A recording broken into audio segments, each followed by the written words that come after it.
At the ceremony, an old mage insists the result is wrong and asks for another instrument to measure it. The girl walks to the center of the hall while everyone watches her. The new test confirms the same result, level 99. Whispering spreads through the hall as students grow restless. A man steps forward and asks if she knew her level. The girl, calm, says she always knew. Yumiella realizes she can no longer hide her level and decides to be straightforward, confirming without hesitation that she is level 99 and there is no mistake. And a young man doubts her, arguing levels only increase by defeating monsters, while she thinks to herself that she really did defeat them. After a brief tense pause, the old mage tells her to end the greetings and return to her seat so the audience can calm down and classes can begin. Walking back, Yumiella notices that even the director is suspicious of her. Thinking of the worst case, she considers fleeing to another country and surviving on her physical strength alone. At the center of the hall, she calmly introduces herself to everyone. At the ceremony, the main heroine stands registered at level 1 as in the game, keeping a low profile. On her way to the dormitory, a young man calls Yumiella. She recognizes him as one of the game's targets, William Aries, known for his brute strength and overblown sense of justice, but also for his explosive temper, and he quickly accuses Yumiella of cheating on the level test. Still confused, she tries to make sense of the situation, while William keeps talking about honor and nobility. A young man with light hair steps in before the argument escalates. Edwin Varshan, the kingdom's second prince and the game's protagonist, is a skilled magic swordsman who scolds William for causing a scene in public. Yumiella politely introduces herself and says she is from Dulkness County, and Edwin replies formally while secretly doubting her. Irritated, Yumiella sighs as everyone assumes she cheated. Edwin argues it's practically impossible to reach level 99 before enrollment. Oswald Grimsard, another of the game's targets, appears and doubts her, saying she should have used a more convincing lie, but Yumiella insists her level is real and everyone remains suspicious. Childhood friends Oswald, William, and Edwin meet and chat casually, using nicknames for each other. Yumiella hangs back and watches from a distance, choosing not to get involved. Edwin says the academy will soon rule on her case and that he will not associate with liars. Yumiella remembers a commenter who can use light magic and considers asking her for help. Exhausted, Yumiella returns to the dorm early and collapses, saying she's worn out, while her maid says the party is still going, and Yumiella admits she wouldn't have gotten along with anyone and didn't join in. The maid insists it will be hard for her if she cannot make friends, and that it will soon affect her master too. Sipping tea, Yumiella thinks over her argument with the second prince. The maid says she heard he is in the same class as her. To change the subject, Yumiella asks whether the maid knows what pseudo-metropolitan means. The reply confirms her suspicion that the term was meant to provoke the Dullness family, but the maid reassures her it was nothing to worry about. The maid says the term pseudo-metropolitan criticizes provincial nobles who live in the capital without an official post, and because the Dulkness family holds no important office, they are seen that way. Yumiella sighs and quickly sums up that they are seen as useless nobles who leave their lands to governors and spend their time enjoying the capital. In class the next day, Yumiella notices her classmates have completely isolated her. Alone, she thinks it would be easier to spend the next 3 years unnoticed, and as she watches the crowd, she sees many still whisper about her level 99, their tone suspicious and curious, and with sharpened senses, she can even hear malicious whispers from a distance. Watching from afar, Yumiella sees Alicia praised by the 3 boys for using light magic to heal, and they quickly approach to offer help if needed. Yumiella wonders whether her presence changed the course of the game. At this point, they should not be this close. She grips the table, frustrated by the unexpected situation. Yumiella watches Alicia from a distance, knowing Alicia's light magic is a key weapon against the Demon Lord because it counters dark magic, but she admits she does not want to get closer, and Alicia's optimistic, cheerful nature naturally draws attention and cements her role as the protagonist, especially as a rare commoner who can use magic. During the sword practice session, Yumiella receives a wooden sword and finds it plain, remembering a school trip, and the instructor announces everyone will take part in simulated battles to test their skills, then wastes no time calling Yumiella to fight first and noting her level 99, and when she realizes who called her, she sees it is the same man from the entrance ceremony. William steps up to spar Yumiella, excited and confident, spinning his wooden sword in the air. Yumiella watches from a distance, thinking the knights are overly warm-hearted. About to fight, she grips her sword and steels herself to hold back so she does not go too far. Remembering that when she hunted monsters as a child her magic and physical attacks were absurdly powerful, Yumiella prepares for the duel, knowing she must hold back to avoid hurting anyone. Confident, William warns her that there's still time to back out, but Yumiella thinks that line should be hers. As they face off, she realizes his survival depends entirely on how well she can restrain herself. Yumiella admits she has never used a sword before but says she can still fight this way. William, impatient, mocks her and asks if she's already giving up. At the start of the duel, he rushes forward, warning he won't go easy just because she's a girl and that she might end up with a few broken bones, while Yumiella stays calm and easily reads his attack. While William attacks, Yumiella watches closely and notices how slow he is with her. Quick, light movements let her easily dodge his strikes, moving through the battlefield as if she's just playing. William collapses to the ground, utterly defeated, while Yumiella watches in silence.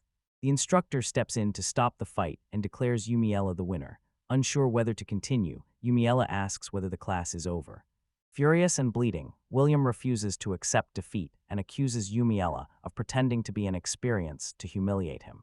Impatient, Yumiella ends the fight with a single powerful strike that sends William flying. Surprised by her strength, the girls watch as Yumiella thinks to herself that he wasn't as tough as he seemed. A student watches from a distance, already planning to place all the blame on the teacher if anything bad happens to William after this beating. Yumiella checks William for signs of life while he lies unconscious on the ground. She considers taking him to the infirmary, but before she can act, Edwin steps forward, says he'll take care of it, picks up William, and orders everyone to train on their own until he returns with no more fighting allowed. Sensing the tense mood, Yumiella realizes everyone fears her. To avoid drawing attention, she mimics the others and begins practicing sword strikes. She tells herself she held back in the fight because William is still in one piece. Ultimately, the instructor never returns, and everyone watches Yumiella in silence. During magic training, the enthusiastic instructor tells everyone they must show their skill by hitting a target with a magical element. She says the 4 basic elements are fire, wind, water, and earth, and hitting the target with just one is enough to pass. Alicia amazes everyone with rare light magic and earns several compliments. Shortly after, Oswald shows his skill by launching several earth projectiles at the target and striking it precisely. Yumiella watches quietly, thinking the target must be very tough to take so many hits in a row. The instructor praises Oswald for mastering all 4 elements and calls him a magic prodigy, while everyone waits eagerly for Yumiella's demonstration. Aware that she understands little about these elements, she recalls her talent has always been in physical strength and dark magic, which makes her uneasy about what to do now. Yumiella asks if she can destroy the target instead of just hitting it. The instructor says that would be hard because the target's armor was made with a special process. Even Oswald couldn't break it, but she still grants permission, thinking only royal court mages can destroy something like this. Yumiella stays calm and gets ready, confident she can do it easily. Yumiella conjures a small black flame in her palm. At first the others doubt it, and Oswald mocks her, calling it a weak beam, but the fire soon starts to melt the target's armor. Everyone is stunned as they realize the true power of the magic, and Yumiella's black flame completely melts the target like acid while giving off no heat. Everyone is stunned to discover it is dark magic, and she admits she does not work well with other elements, but is an expert in it. To ease the tension, the instructor says dark magic users have served the court before. Even so, some students murmur with suspicion, and Yumiella notices again that her black hair and dark magic make her stand out as a rare exception, as if she'd won the lottery. As class ends, Edwin walks in holding a document that says the papers to expel Yumiella from the academy are ready. He says she is not fit to study there. Yumiella realizes he was absent to prepare them. Some argue expelling her would be a waste since she is a rare level 99 dark magic user, but the school director hesitates and feels pressured by the prince's decision. Yumiella knows they want her expelled no matter what, but argues it would be unwise for royalty to discard someone with such rare abilities. The instructor tells her that to prove she is level 99, she must show her full power, and Yumiella agrees without hesitation, saying she will fire her magic into the sky to demonstrate all her strength. Yumiella asks permission to use her magic, and an irritated Edwin tells her to go ahead. She remembers that the last time she unleashed everything, she made a huge crater in the forest. Still, she prepares to use the supreme dark magic, a skill that in the game only the demon lord and she could use. Yumiella summons her supreme magic, opening a vast black hole in the sky. The dark sphere looms over the landscape, revealing the true scale of the power she has released. Above the academy, the sky becomes a vacuum, as the air and everything nearby are pulled into the black hole Yumiella creates. People panic around her. Calm approaches Edwin and, smiling, asks if that demonstration is enough for him to accept that she is truly level 99. The day after the black hole incident, Yumiella is called to the royal capital.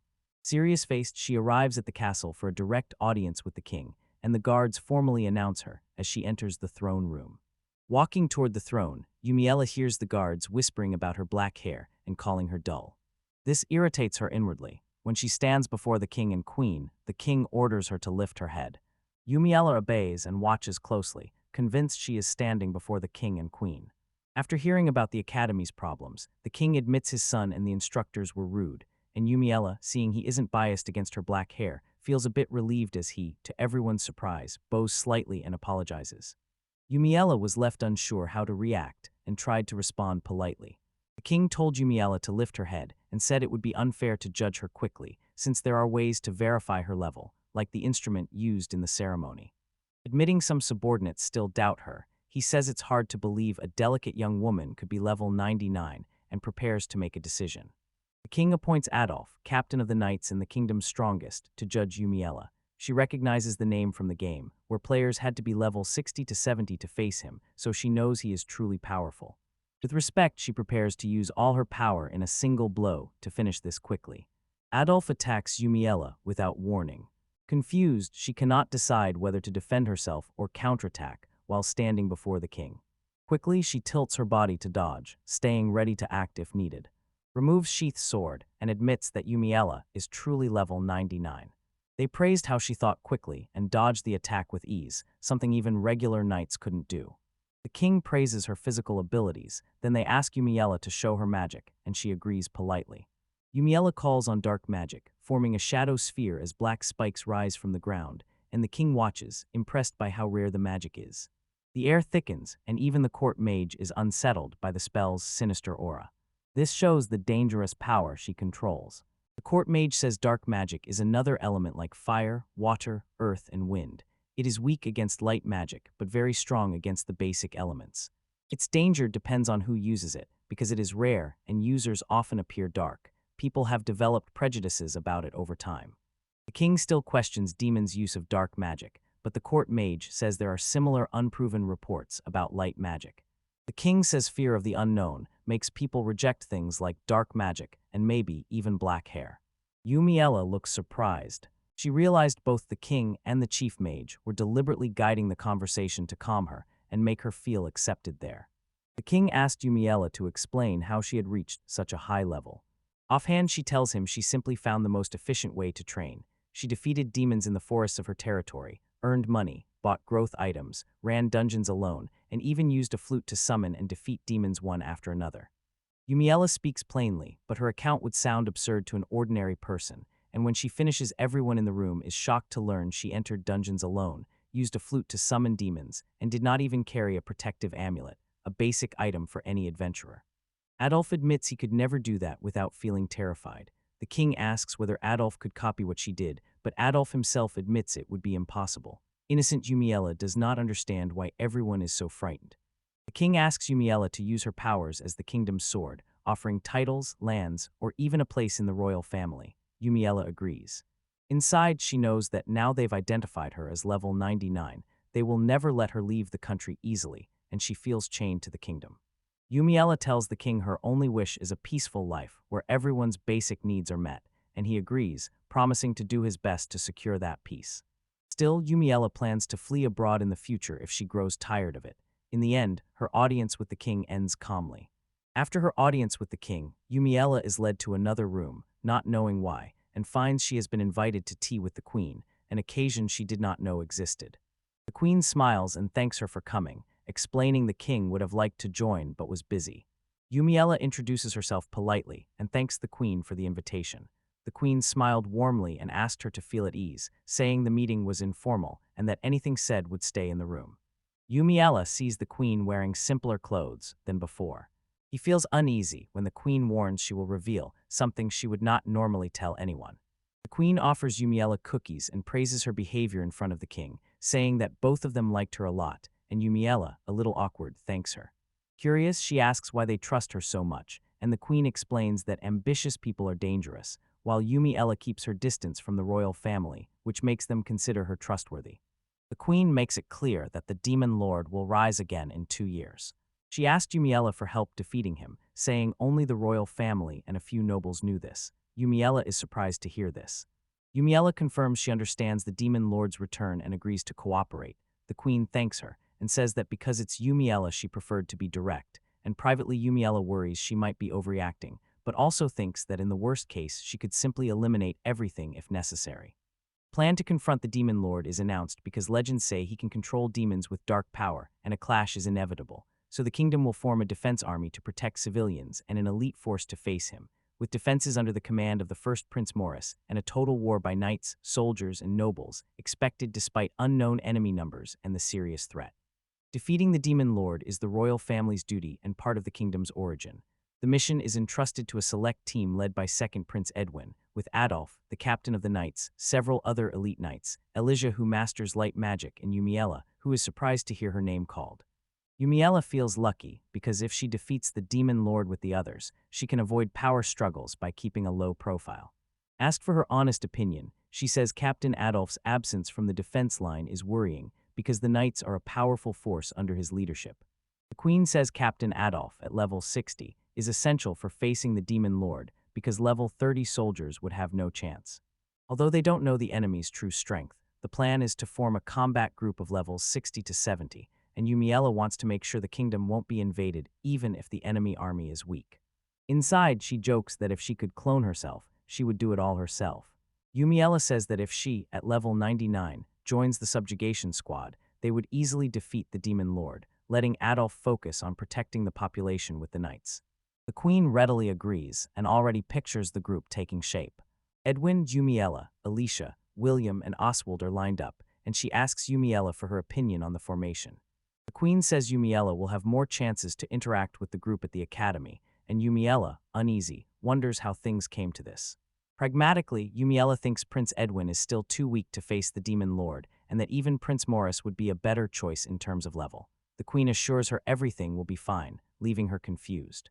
Confidently, the queen says Prince Edwin can achieve anything he wants, and claps her hands energetically. Yumiella says she can't see her son's faults and fears she may become like that when she grows up, and the queen replies that Edwin, as a prince, naturally seeks military glory and that she trusts him because he is their son, then changes the subject and invites Yumiella to talk about something else. The queen offers Yumiella the role of saint and a marriage to Edwin if the demon lord is defeated.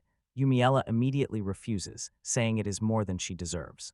The queen suggests Morris, but Yumiella refuses at once, causing the queen to stifle a laugh. Yumiella thinks marrying into royalty would be anything but peaceful, and the queen had expected the refusal, reminding her she had said before she wanted nothing. The queen notes that if Yumiella accepted the role of saint, prejudice against black hair would likely lessen, and the two remain seated, staring at each other in tense silence. Yumiella thanks the queen for her concern and says the thought alone is enough. If things get worse, she will flee abroad.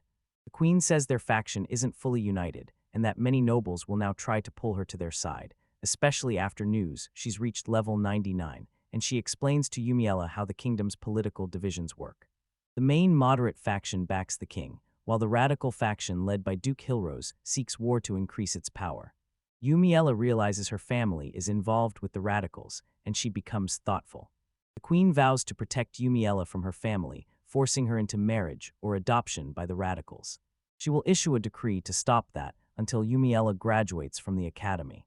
She warns that other nobles and even foreign powers may try to exploit the situation, and asks Yumiella to avoid the radical faction and stay alert. Yumiella understands and plans to resolve the issue with her family by then. The queen urges Yumiella to enjoy her youth at the academy and promises to send a trusted helper if needed. Yumiella agrees politely.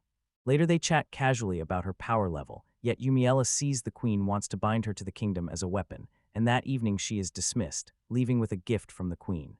Yumiella feels excited about the idea of manipulating demons. Deciding it's more practical to defeat them directly, she arrives home and her maid greets her. She arrived carrying a stack of marriage proposal portraits sent by her family. News of her level spread quickly. Handing Rita a box of fine sweets from the queen, Yumiella asks her to make some black tea, and when Rita is surprised by their quality, Yumiella offers to share because she cannot eat them all alone. They enjoy the sweets, savoring the taste. A week after being summoned to the royal palace, Yumiella becomes popular at the academy, especially with the upper-class children. Although she politely declines many invitations to parties and teas because they annoy her, she notices that some things around her have started to change. Even classmates who used to avoid Yumiella now greet her with a polite good morning. Even so, she can tell they still see her as dangerous and unpredictable. When Alicia crosses paths with Yumiella, she freezes, unsure how to react, leaving Yumiella puzzled about how exactly everyone sees her. Only the prince and his friends apologized. He spoke coldly to Yumiella the day after the audience with the king and queen. After that, they never spoke again. Now popular, Yumiella receives another invitation and feels disheartened that everything is repeating. An eager nobleman urges Yumiella to use her power to conquer neighboring countries, promises to handle the politics, and calls her his wife. For Yumiella, unresponsive, being approached by the radicals has become part of her daily routine. The day after the palace audience, young nobles begin gathering around Yumiella.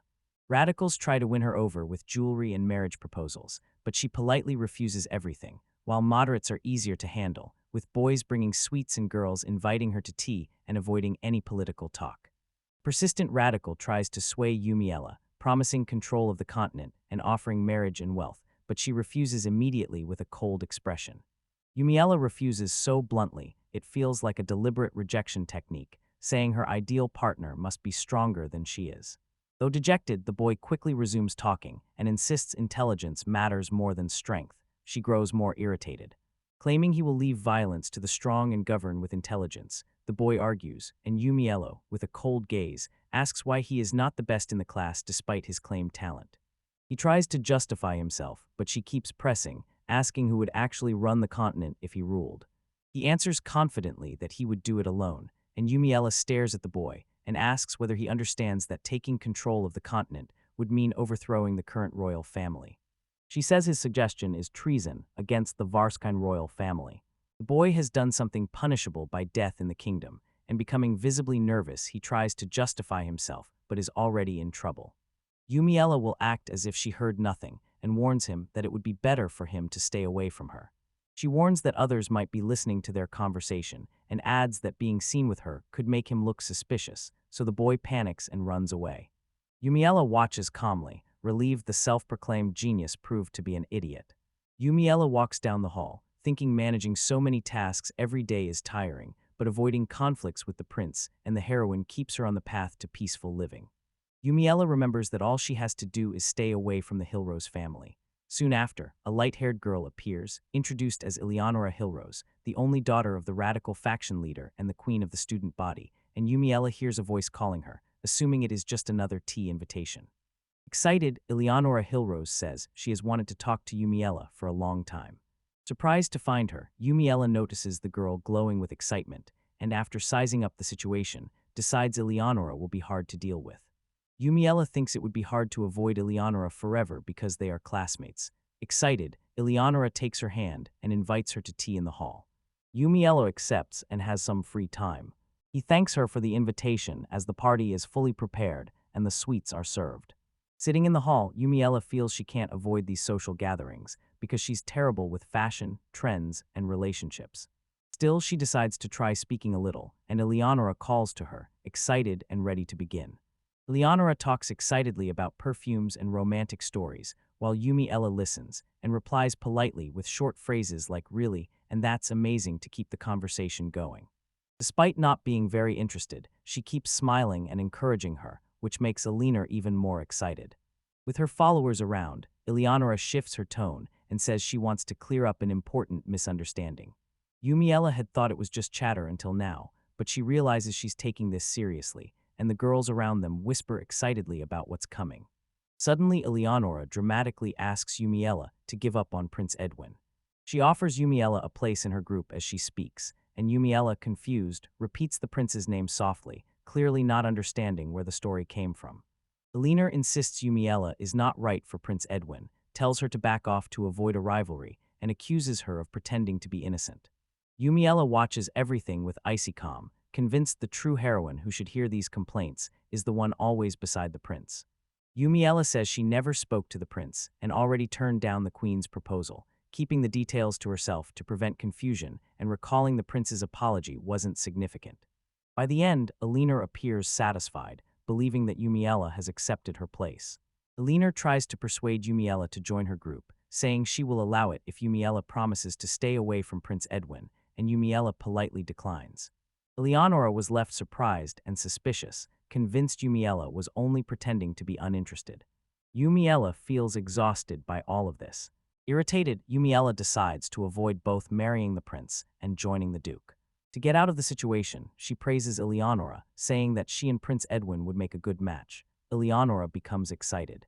Boasting about her dances with the prince, she is watched coldly by Yumiella, who thinks she is very naive. Worn out from everything she's been through, Yumiella enjoys the meal, which tastes even better. Despite this, her classmates keep their distance, and she doesn't mind being a background character during her school years, preferring to stay as unnoticed as possible. Yumiella spots two girls talking excitedly and recognizes one as Jessica. In the original game, Jessica was meant to be Alicia's first friend, and she realizes she has never seen the two of them together until now. A classmate comes over and asks to sit with her. She gives a quick yes and finally feels she's starting to get closer to her classmates. Sitting down to finally connect with her classmates, Yumiella is asked directly by a serious-looking girl whether she is the Demon King, and the other two at the table look surprised while Yumiella stands frozen, speechless at the unexpected question. Classmates react with shock when they hear the Demon King staring strangely at Yumiella, and she realizes that discrimination against black hair is strong in this country. Tracing the suspicion, the blonde girl says she heard from Ed about the Demon King's resurrection. Suspicious that the information should have been secret, Yumiella calmly denies the accusation and asks what they were discussing. Yumiella freezes when she realizes Prince Edwin told Alicia confidential information. Thinking fast, she figures Alicia merely deduced she was the Demon King from her black hair. Alicia, a little awkward, confirms she heard the Demon King will be resurrected in 2 years. Yumiella asks what link there is between black hair and being the Demon King and notices other students are starting to pay attention. Yumiella argues that dark magic isn't inherently evil and says they even covered it in class. Alicia hesitates, not entirely sure. Without warning, Edwin and his friends burst in and accuse Yumiella of doing something to Alicia, even though Yumiella did nothing. Irritated, Yumiella thinks she is the one being attacked and watches the boys argue, realizing they clearly know the Demon King will be resurrected. One of them, angry and impulsive, slams the table and demands she be brought to justice before she can do any harm, arguing it is right to act now even though no crime has been committed yet. Yumiella thinks she is dealing with someone stubborn, who is making noise for no reason, and looks at the three angry boys, knowing arguing with those idiots will get her nowhere. One of them answers that he believes her only because Alicia said so, showing he is blinded by affection, and Yumiella realizes their adoration for Alicia is greater than she imagined. Yumiella believed that in the game whenever a target felt pressured or insecure, they would open up to Alicia, and now with someone like her emerging and outpacing everyone, those responses trigger automatically, and though it seems absurd, she admits it's her fault. Meanwhile, the boy with glasses says that if she were the Demon King herself, that would explain her absurd strength. Yumiella admits she's powerful, maybe even enough to rival the Demon King, but says everyone here is extremely weak, and if they want any chance of defeating her or facing the real enemy, they need to get stronger. To counter the Demon King's dark magic, she tells Alicia to focus on strengthening her light magic. Alicia and the others become confused as they begin to notice something odd in the way she speaks. Yumiella won't leave them on their own. As a self-proclaimed master of leveling up, she steps in and confidently introduces herself, hoping to improve their impression of her. Without warning, she announces she wants to teach everyone the basics of leveling up, leaving the class confused. Yumiella teaches bluntly, telling everyone to equip growth items, forget about protections, and play the demon summoning flute with full force. Prioritize fighting offensive demons because they are easier to defeat, and advise Alicia to enter the dark dungeons alone using her light magic. She speaks so loudly that nearby students can hear her. Finishing her speech about leveling up, Yumiella feels satisfied and sure she helped a lot, while the prince trembles in shock and is completely speechless. He finally speaks, yelling that she was trying to kill everyone with those absurd instructions. Yumiella, not understanding the problem, thinks she should help them even more. The prince rejects Yumiella's help, says he will grow stronger on his own, and walks away with his friends. Yumiella thinks being kind to them will make her look better, but the other students whisper that she is dangerous and came from a dark place. Ultimately, it becomes clear that trying to get closer to the others only made things worse. Yumiella grows worried about Alicia's crazy ideas and begins to wonder if she too was reincarnated into this world as herself. Eating, Yumiella recalls that Alicia quickly befriended the princes and other important figures, which is odd for a commoner. Deciding to investigate further, she also realizes her presence may have altered the course of history. After a full day of watching, Yumiella concludes that Alicia is simply an ordinary, well-mannered girl. Alicia entered the academy with an innocent, pure spirit to use her magic to help others, but she was unused to aristocratic customs and struggled to fit in. With help from the boys she had targeted in the game, she slowly opened up. Yumiella notices Alicia is cheerful and kind to everyone, even animals, and remains kind when no one is watching. Despite this, Yumiella notices that Alicia rarely socializes with other girls and is always with the three boys, which makes it hard for others to approach her. Yumiella decides to follow Alicia, but pauses when she sees something she cannot ignore. The cat you saw. Excited, she hurries closer to the little animal, using her ability to hide her presence to avoid scaring the cat by staying silent, moving slowly, and not making direct eye contact. Yumiella approaches the cat and imitates its sounds to call it, but the cat is startled and runs away. It's not surprising that since being reincarnated as Yumiella, all animals seem afraid of her, and as the cat runs away she sighs, feeling a strange sense of déjà vu. Yumiella spots a boy standing at the entrance, watching silently. She couldn't remember his name, even though he was a classmate. Embarrassed, the boy covers his face and pretends he saw nothing. Yumiella is sure he saw the cat run away. Still confused, she doubts he really saw everything. Yumiella quickly covers up what happened, says the cat didn't run from her, and runs off before he can react, leaving the boy confused. Searching for her, he quickly spots her at a window in one of the buildings, and is impressed by how easily he found her. Yumiella tries to sneak out the window, hoping he didn't see her, but she is surprised when he jumps and catches her midair. Elsewhere, Alicia hears about an old law that governed noble behavior, and not fully understanding it, thinks it sounds like a scene from an autumn game. From a distance, Yumiella watches the prince teach Alicia and assumes she must have entered Edwin's route, believing it would help the kingdom if Alicia assisted him. Meanwhile, suspicious, the prince asks Alicia directly why she thinks Lady Yumiella is the demon lord. The prince says his father made sure Lady Yumiella is not the demon lord. Alicia looks confused. Having black hair doesn't justify accusing Yumiella. To justify her claim, she draws a strange picture to illustrate her suspicion, leaving the prince even more confused. The girl says she sees Yumiella as a black, frightening mist, though no one else seems to notice it. A strange vision may be linked to her ability to use light magic, and Yumiella, watching from the window, sees the movement and grows suspicious.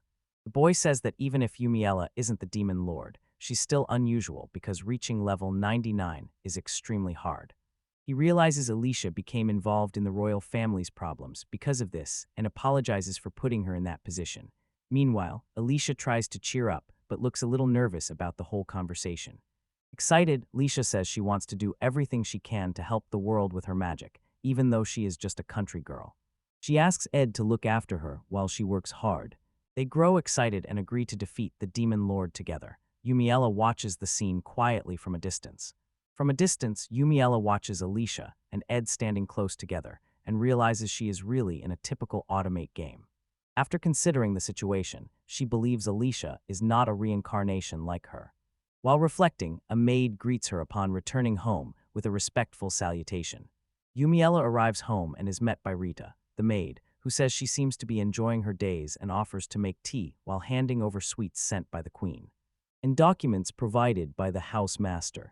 Sighing, Yumiella stares at the paperwork with little interest and dumps it all on the table, ignoring Rita's warning to at least look. The day after class, the headmaster calls Yumiella to his office. The voice catches her off guard, and she realizes something feels different. Entering, she sees an elegant man who introduces himself as Ronald, the new headmaster who just took the position, greeting her with a calm, respectful smile. A loud scream rings out as Yumiella politely introduces herself to the new headmaster, who smiles and says the previous headmaster resigned for some reason and that she does not need to worry. Yumiella sees through his friendly smile and senses he is trying to make her drop her guard. Facing the new headmaster, Yumiella hears that he was sent by the king and knows everything about the demon lord's upcoming resurrection. As they share tea, she finds him both trustworthy and quite suspicious. The headmaster points out the problems Prince Edwin caused, and Yumiella quietly agrees, remembering how the prince spoke about the kingdom's secrets in public. Though Yumiella remembers the accusation that she was the demon lord. The new headmaster says the prince and his friends have been acting erratically lately. She thinks it might be her fault. The headmaster agrees, saying they have always been above everyone else and now don't know how to handle being surpassed by her. The headmaster says both students and people at the palace worry Yumiella's power could pose a risk. Despite this, he reassures her that the king knows she is not the demon lord, so she has no reason to worry, and Yumiella thinks it's natural they would be suspicious since she appeared out of nowhere at level 99. Yumiella asks if the royal family knows more about the demon lord, but the headmaster dodges the question, leaving her even more suspicious. Calmly praising his tea, the king makes Yumiella suspect he has solid proof that she isn't the demon lord, since he never treated her as a threat despite all the commotion. Yumiella is confused and does not fully understand the situation. Her suspicion of the new headmaster grows because he knows a lot about the prince and appears close to the king. The man posing as humble offers to help her directly with any questions for the king. That only makes Yumiella more suspicious, and she begins to think he might have even read her mind. Yumiella finds it odd to be around the new headmaster, who praises her strength and says the king likes her. The headmaster says their conversation was just to get to know each other better. Seizing the chance, he asks her to help the teachers in the next field exercise. It's actually a tutorial on dungeon capturing, a safe method for students to train and hunt demons. Yumiella knows that, as a level 99, it would be odd for her to join the field exercise with the other students, so the headmaster only asks her to be on hand to help the teacher in an emergency because the activity is in a forest near the capital and only weak demons are expected. The class will be split into metropolitan and provincial nobles, and Yumiella will oversee the provincial nobles because the two groups are motivated very differently. The headmaster says metropolitan nobles usually inherit their positions or become civil servants, so they don't bother leveling up, while provincial nobles have to get stronger because they often must defend their own territories themselves. Still, training courses are available to ensure everyone reaches at least level 40. Yumiella worries this will slow the team facing the demon lord, and now thinks level 40 is still too low, with only 2 years left until the demon lord's resurrection. The headmaster agrees they may be pushing too hard. She recalls that in the game, the protagonist's group consisted of metropolitan nobles. Curious, Yumiella wants to find out how the provincial nobles managed to level up so much. The headmaster warns Yumiella to only supervise the activity and stresses. She must not act impulsively, though Yumiella says she understands. She grows confused when he says he has heard of her training methods and urges caution with a suspicious smile, which makes the situation feel even stranger. On the day the field exercise takes place, students attack an enemy in groups, using excessive force. From afar, Yumiella watches and finds the activity very calm. The supervisor warns anyone who used magic or was injured not to forget their potions, then announces a 10-minute break for everyone to rest. At the break, students chat and rest, while Yumiella brings potions to those who need them. Some classmates regard her with suspicion, and she watches them in silence. Soon after, she tells herself their work is very inefficient. Yumiella recognizes the boy who tried to approach the cat earlier, and he introduces himself as Patrick Ashbin. They soon discuss combat tactics, and Patrick says if the students split into the vanguard and rearguard they could face more demons, which Yumiella confirms is a common strategy in his territory. Patrick explains that their plan is for the front line to hold the demons while the rearguard attacks, and they can swap roles. Yumiella realizes this gives students different experiences based on how much damage they deal. Leveling up in groups proved harder, she concludes, reinforcing her belief that solo training was the right choice. Patrick watches the students, unsure if they can handle the demons. Yumiella calmly pulls out a demon-summoning flute and says she has a solution. She blows into the flute without hesitation as Patrick panics, realizing what she is about to do. As Yumiella blows the flute, several demons appear, surprising everyone. Patrick immediately takes charge, organizing the students and ordering those with shields and spears to form the front line. Under attack from a distance, the mage stays calm and directs the group to act efficiently. Demons advance through the forest, yet the students respond quickly. Spears strike the creatures while mages channel magic, and when Patrick orders the attack, a rain of spells erupts over the enemies as he urges everyone to keep up the pressure and maintain rhythm and formation. A wolf hits one of the students. Reacting quickly, he strikes it with the spear. Patrick assesses the scene and orders them to reinforce their defenses and fall back to regroup. The injured student says he's fine and obeys, and the others raise their shields again. Yumiella studies the movements closely, recognizing Patrick's effort in leading the group. He stands firm while the students around him are exhausted and trying to catch their breath. Yumiella watches with a cool, curious look and finds the situation increasingly interesting. Exhausted and irritated, Patrick confronts Yumiella about what she did, while she stays calm and says she doesn't understand his anger. A moment's thought makes her realize he is frustrated. The mages in the rear guard had used all their magic, making it harder for the group to advance. Unfazed, Yumiella says she will take care of containing the demons for them, convinced she has found someone who thinks like her, and steps in front of everyone with determination, promising to stop all the demons so they can finish the work in their own time without rushing. A powerful aura surrounds her, ensuring no demon can even touch them. Yumiella casts the Darkbind spell to bind all the demons. Calmly, she tells them they can attack whenever they want. The other students fall silent, murmur, and look unsure, while she simply watches, confused. Patrick, trembling with nerves, asks if that is really a rope, and Yumiella explains it is her magic called Darkbind, which only immobilizes and does not kill. Despite her reassurance that the demons are trapped and will not attack, Patrick remains suspicious and sighs. He starts attacking the immobilized demons, while the other students simply watch. Patrick proves he's fine, and Yumiella's magic is harmless to them.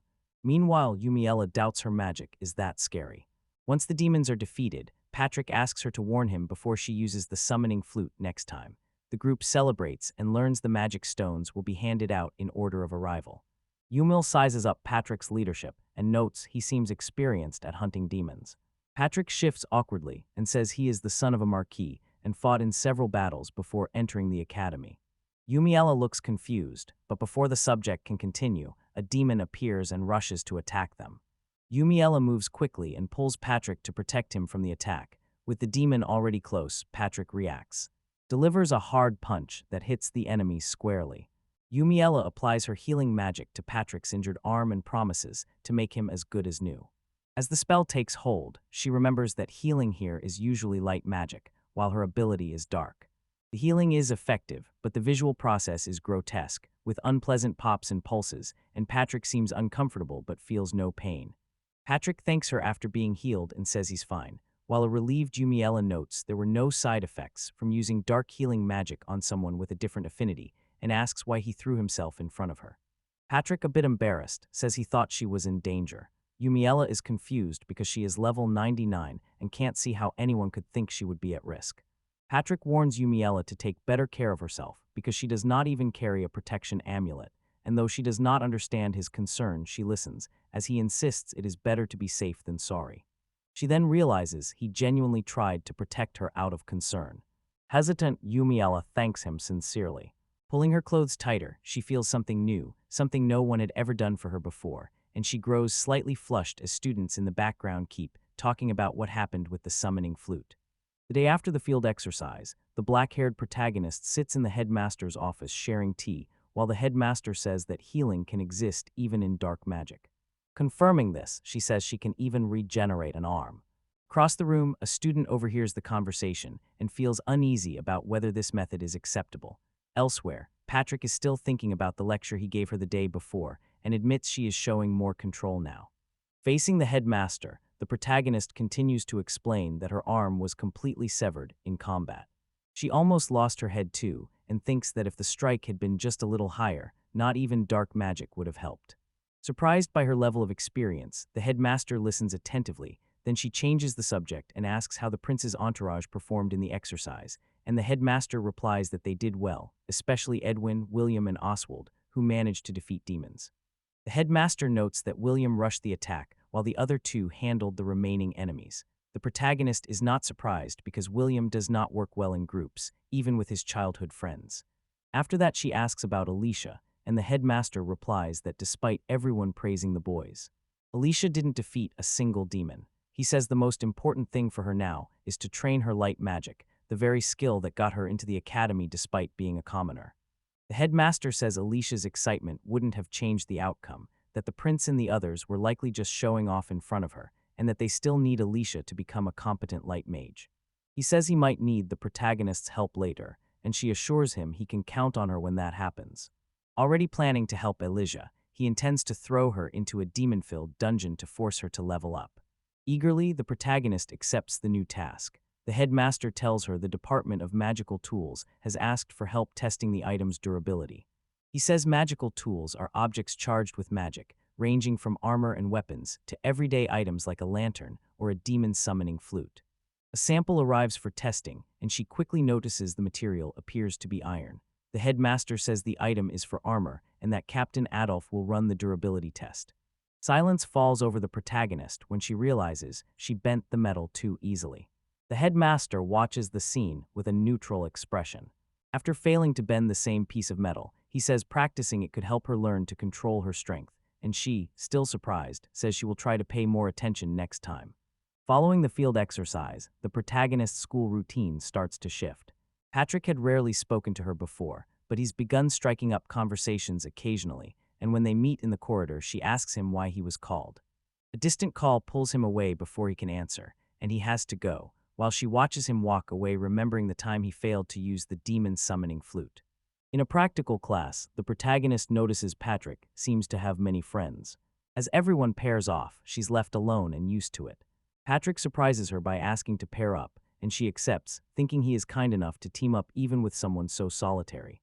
During practice, Patrick demonstrates charisma and leadership, quickly getting everyone to follow his instructions. The protagonist notices his voice standing out and feels it affects her more than usual.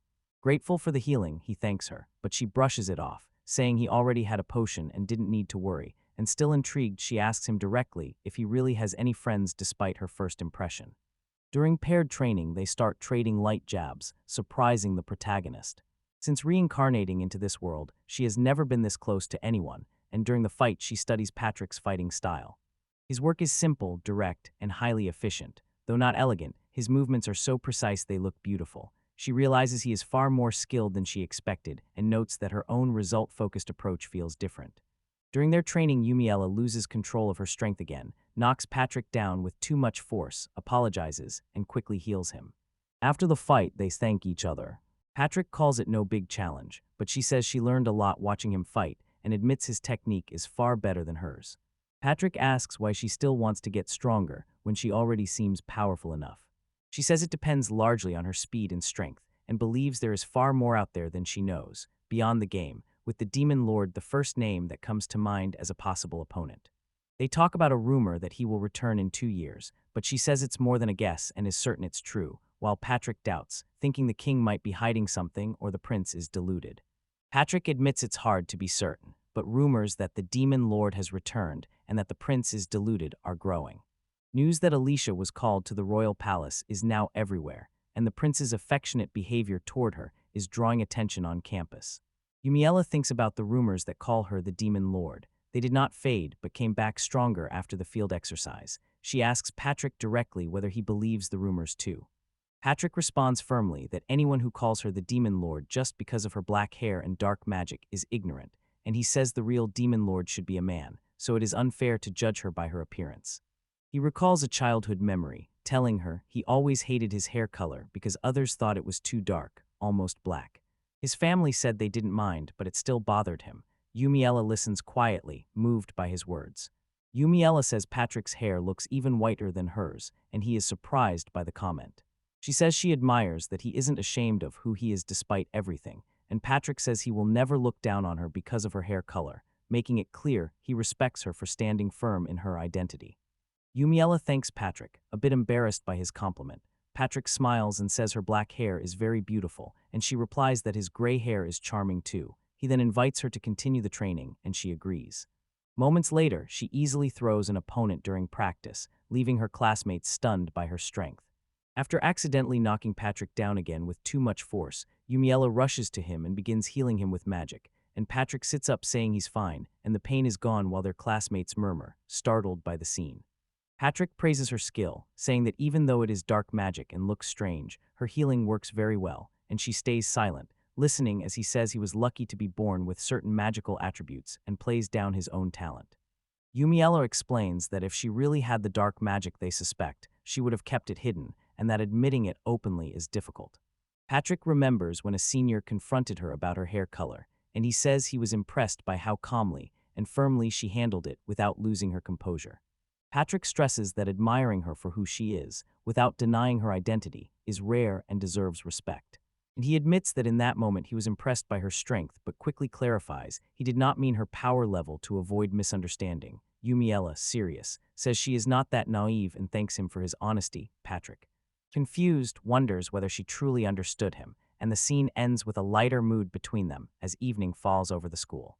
Lying in bed, Yumiella is alone with her thoughts and realizes she never really considered who the real Yumiella was before reincarnating into this body. Patrick's words make her wonder if she would have hidden the ability to use dark magic in his place, and she starts to doubt whether the original Yumiella had dark magic from birth. Yumiella starts to doubt the game's version that said her powers only awakened when she fell to the dark side, and considers that this might be wrong in that. In reality, the original Yumiella already practiced dark magic but hid it while at the academy, and she may have resented seeing the heroine, who used light magic, loved by everyone. Despite those hypotheses, Yumiella avoids dwelling on the past and focuses on the present. Heading to another training session, Patrick gives Yumiella a serious look and reminds her she must not use the demon-summoning flute. Another classmate joins and asks if she brought the item, and she admits she did and promises not to use it, while Patrick warns her not to set the forest on fire for fun and reminds her it's just training, not a war, and she calmly says she's the field healer that day. During the training, Yumiella sits off to the side, bored because there is nothing for her to do, and remembering she should be supervising, watches the group from a distance. Everything seems to be going well at first, but she notices a change from the previous session. The students are getting too confident, and she knows that's when they become most vulnerable. When a frightened scream echoes, she immediately spots the danger, proving how sharp her vision is. Yumiella springs into action as soon as she senses the problem, and Renyun Shanam heals the wounded efficiently while reassuring everyone that things are fine, with some classmates showing surprise at her sudden appearance as she works. Although the situation is under control, the atmosphere feels too calm compared to when she trained for real. She finds it strange that others seem so relaxed, and notes with unease that healers are always warmly received, while she still feels a distance. Yumiella chooses to play the demon summoning flute, convinced this is the right time.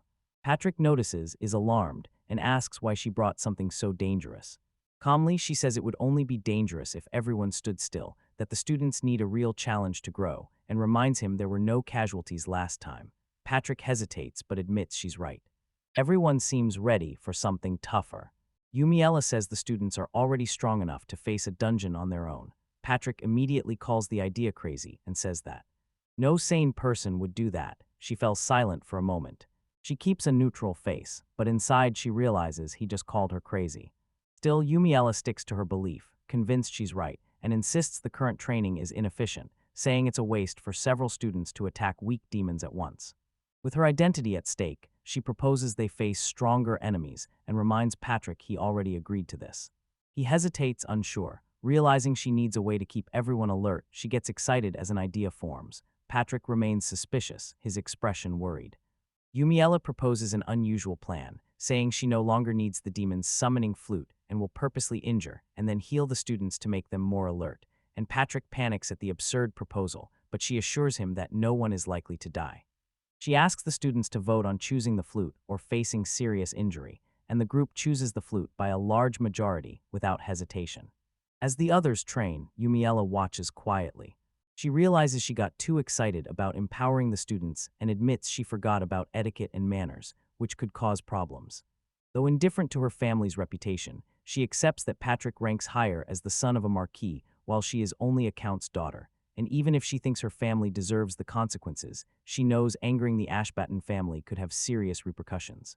Watching the students train, Yumiella realizes she could be lonely if Patrick comes to hate her, and though she keeps a cold, efficiency-first front, this moment reveals she cares about their bond even if she won't admit it.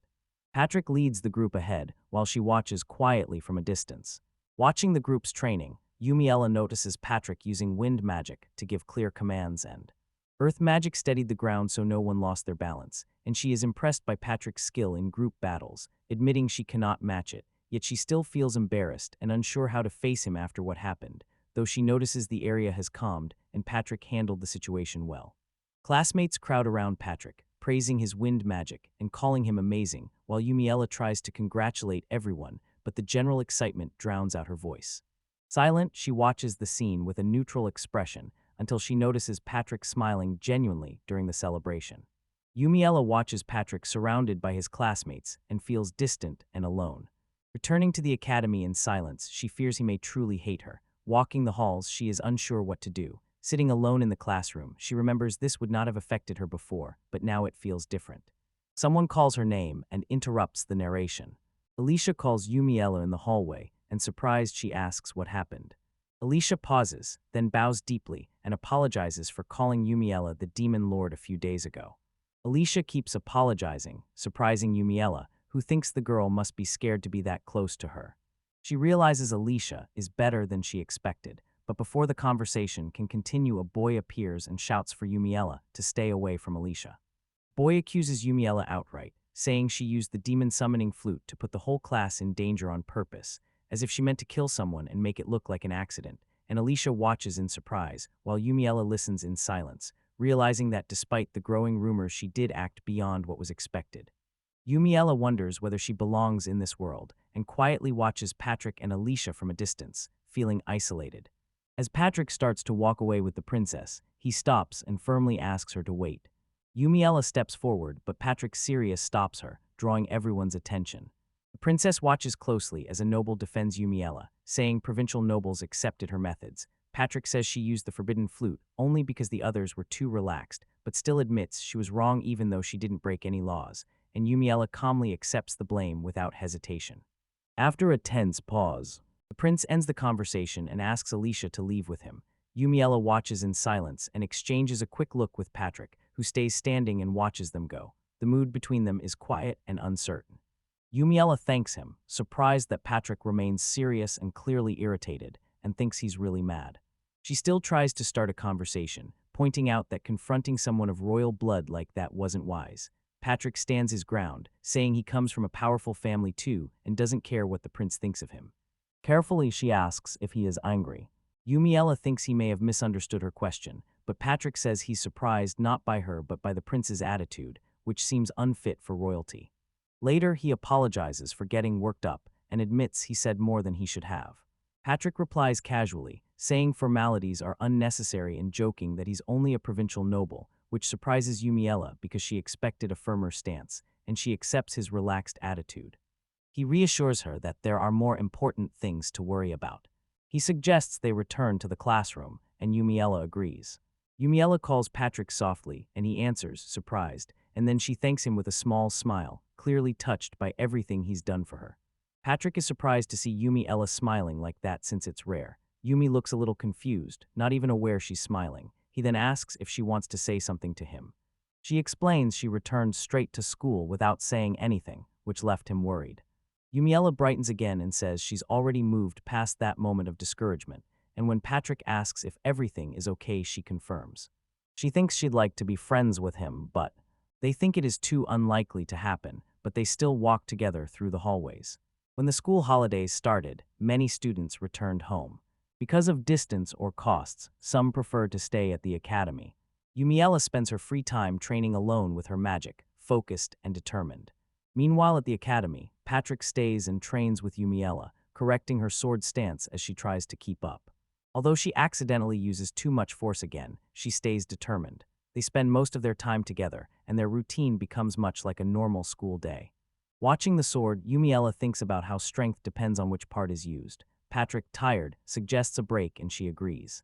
At the break, Patrick thanks Yumiella for training with him during the holidays, and she says she asked for it and is trying to control her strength, so he jokes that she threw him into the air more than once, and they both laugh. Yumiella eagerly shows a magical plaque she calls level 60. She explains she trained to use just the right amount of force so the plaque would not bend.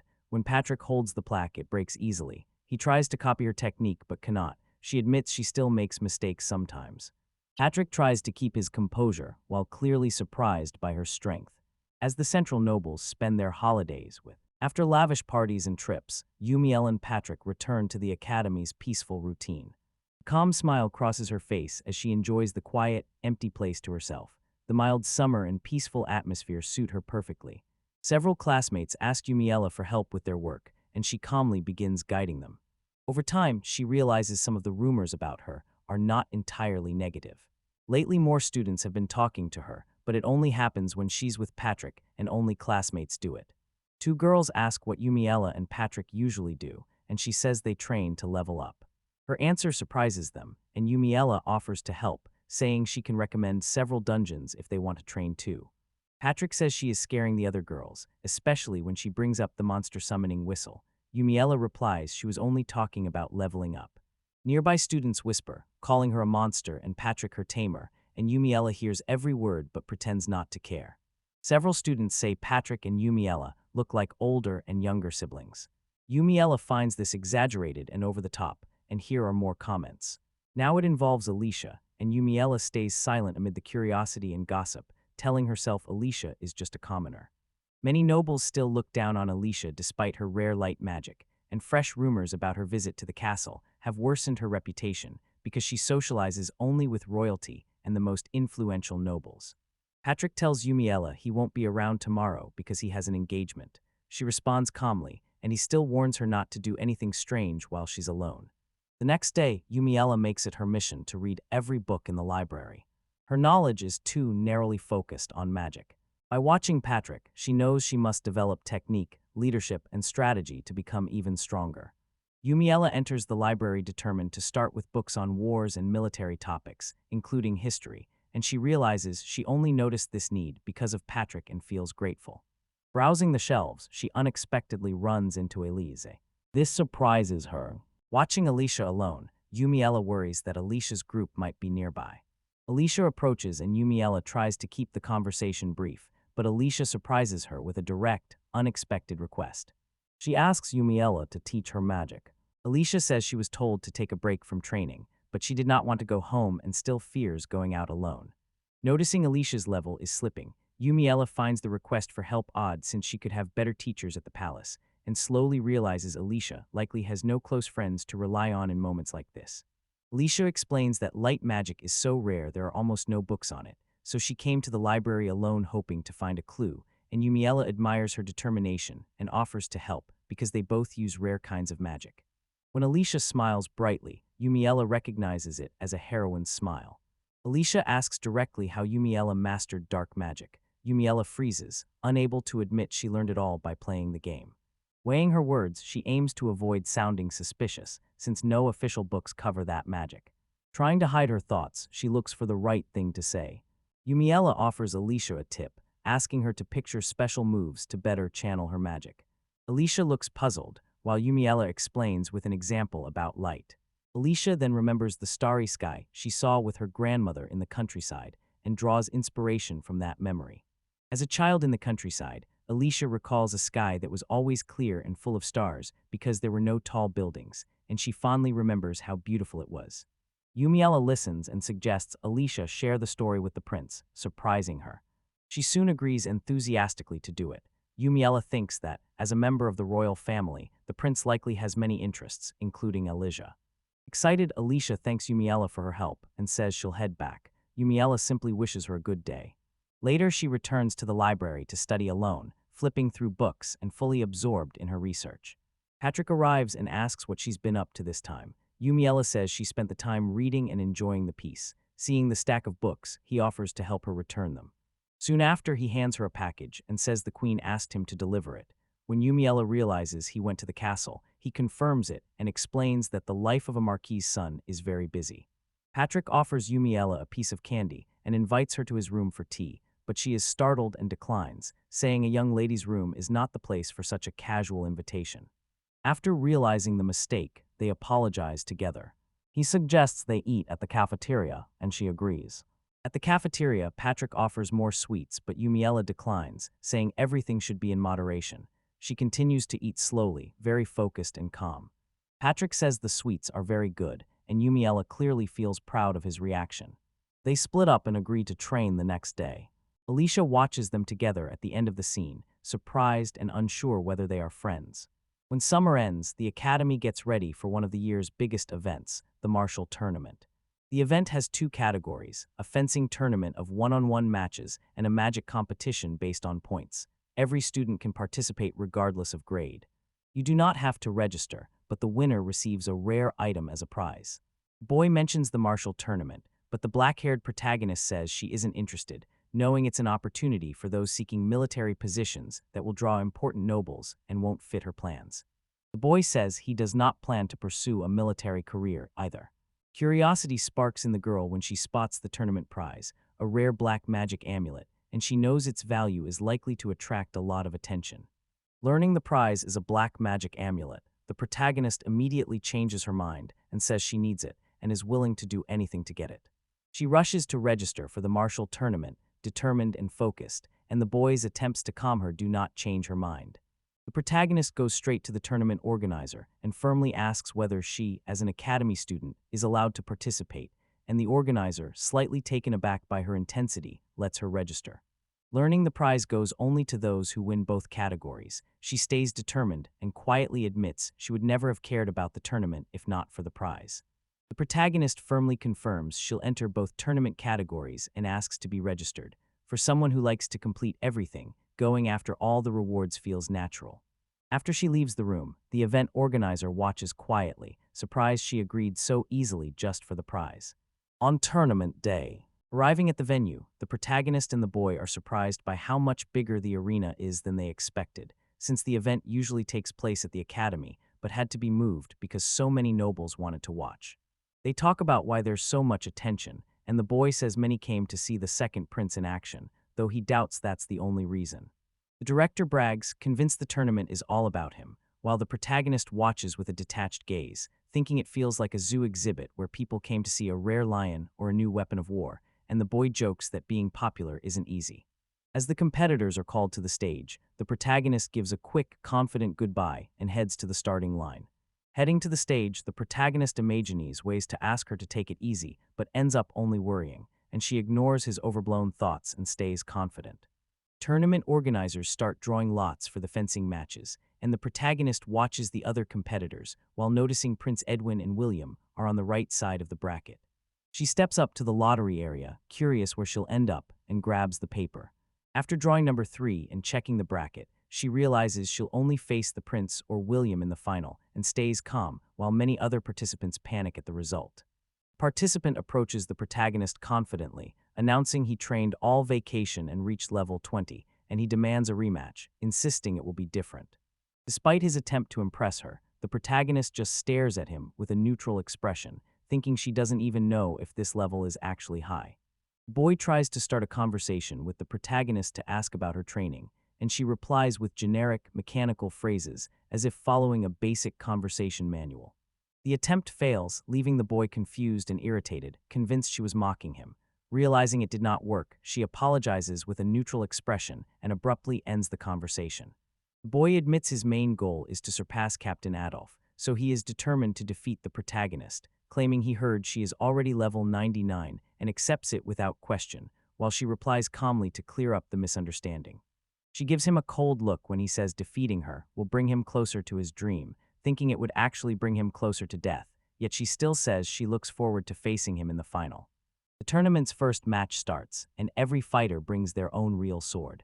Everyone wears a protective amulet that prevents instant death, a team of healers stands by, and the competitors are experienced enough to know when to stop. Calmly watching as the crowd cheers, the protagonist waits, the judge signals, and the battle begins.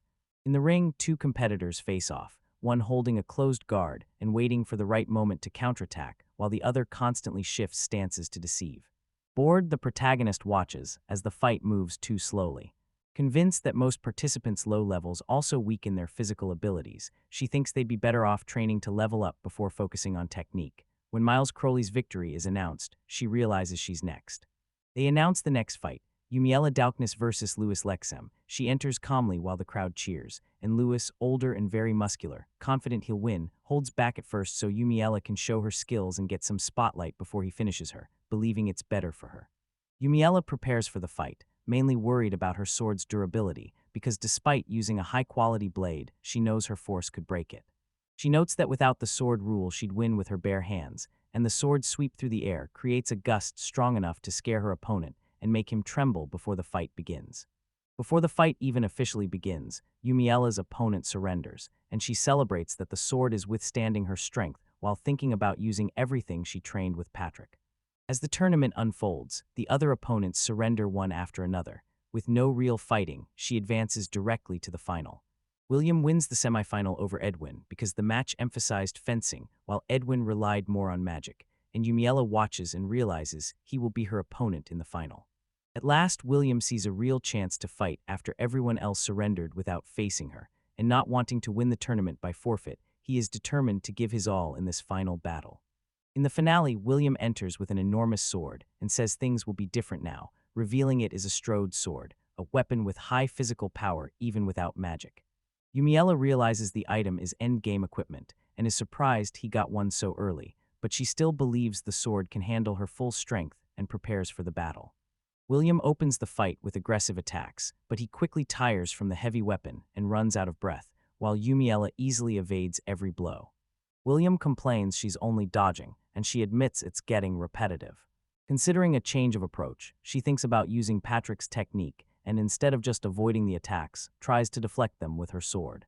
Yumiella waits for the right moment to try deflecting the attack. When William strikes, she plants herself and parries his blade with her sword. When the weapons collide, something goes wrong and onlooker panics, remembering that a broken weapon during a match leads to automatic disqualification. To protect her sword at the moment of impact, Yumiella strikes with her fist instead of the blade. Her punch hits William so hard his sword shatters into pieces. The blow is so unexpected he freezes, trying to understand what just happened while she stays calm and acts like nothing occurred. When Yumiella declares the winner, William is stunned to see his sword, one of the most durable, destroyed so easily, struggling to understand how it happened. Yumiella feels relieved that no one noticed what she did. The punch was so fast she did not even notice it at first, and luckily no one there could detect her true strength, while William, still confused, remembers Captain Adolph's words and begins to put the pieces together, realizing she broke a legendary sword with her bare hands. Now that the fencing tournament is over, the magic competition begins. Students perform one by one in level order, and experienced judges, all royal sorcerers, score each performance using the judges' criteria, with the winner decided from those scores. Being the last to perform in the magic competition, Yumiella waits and starts to get bored, quietly watching her surroundings until someone compliments her performance and her fencing.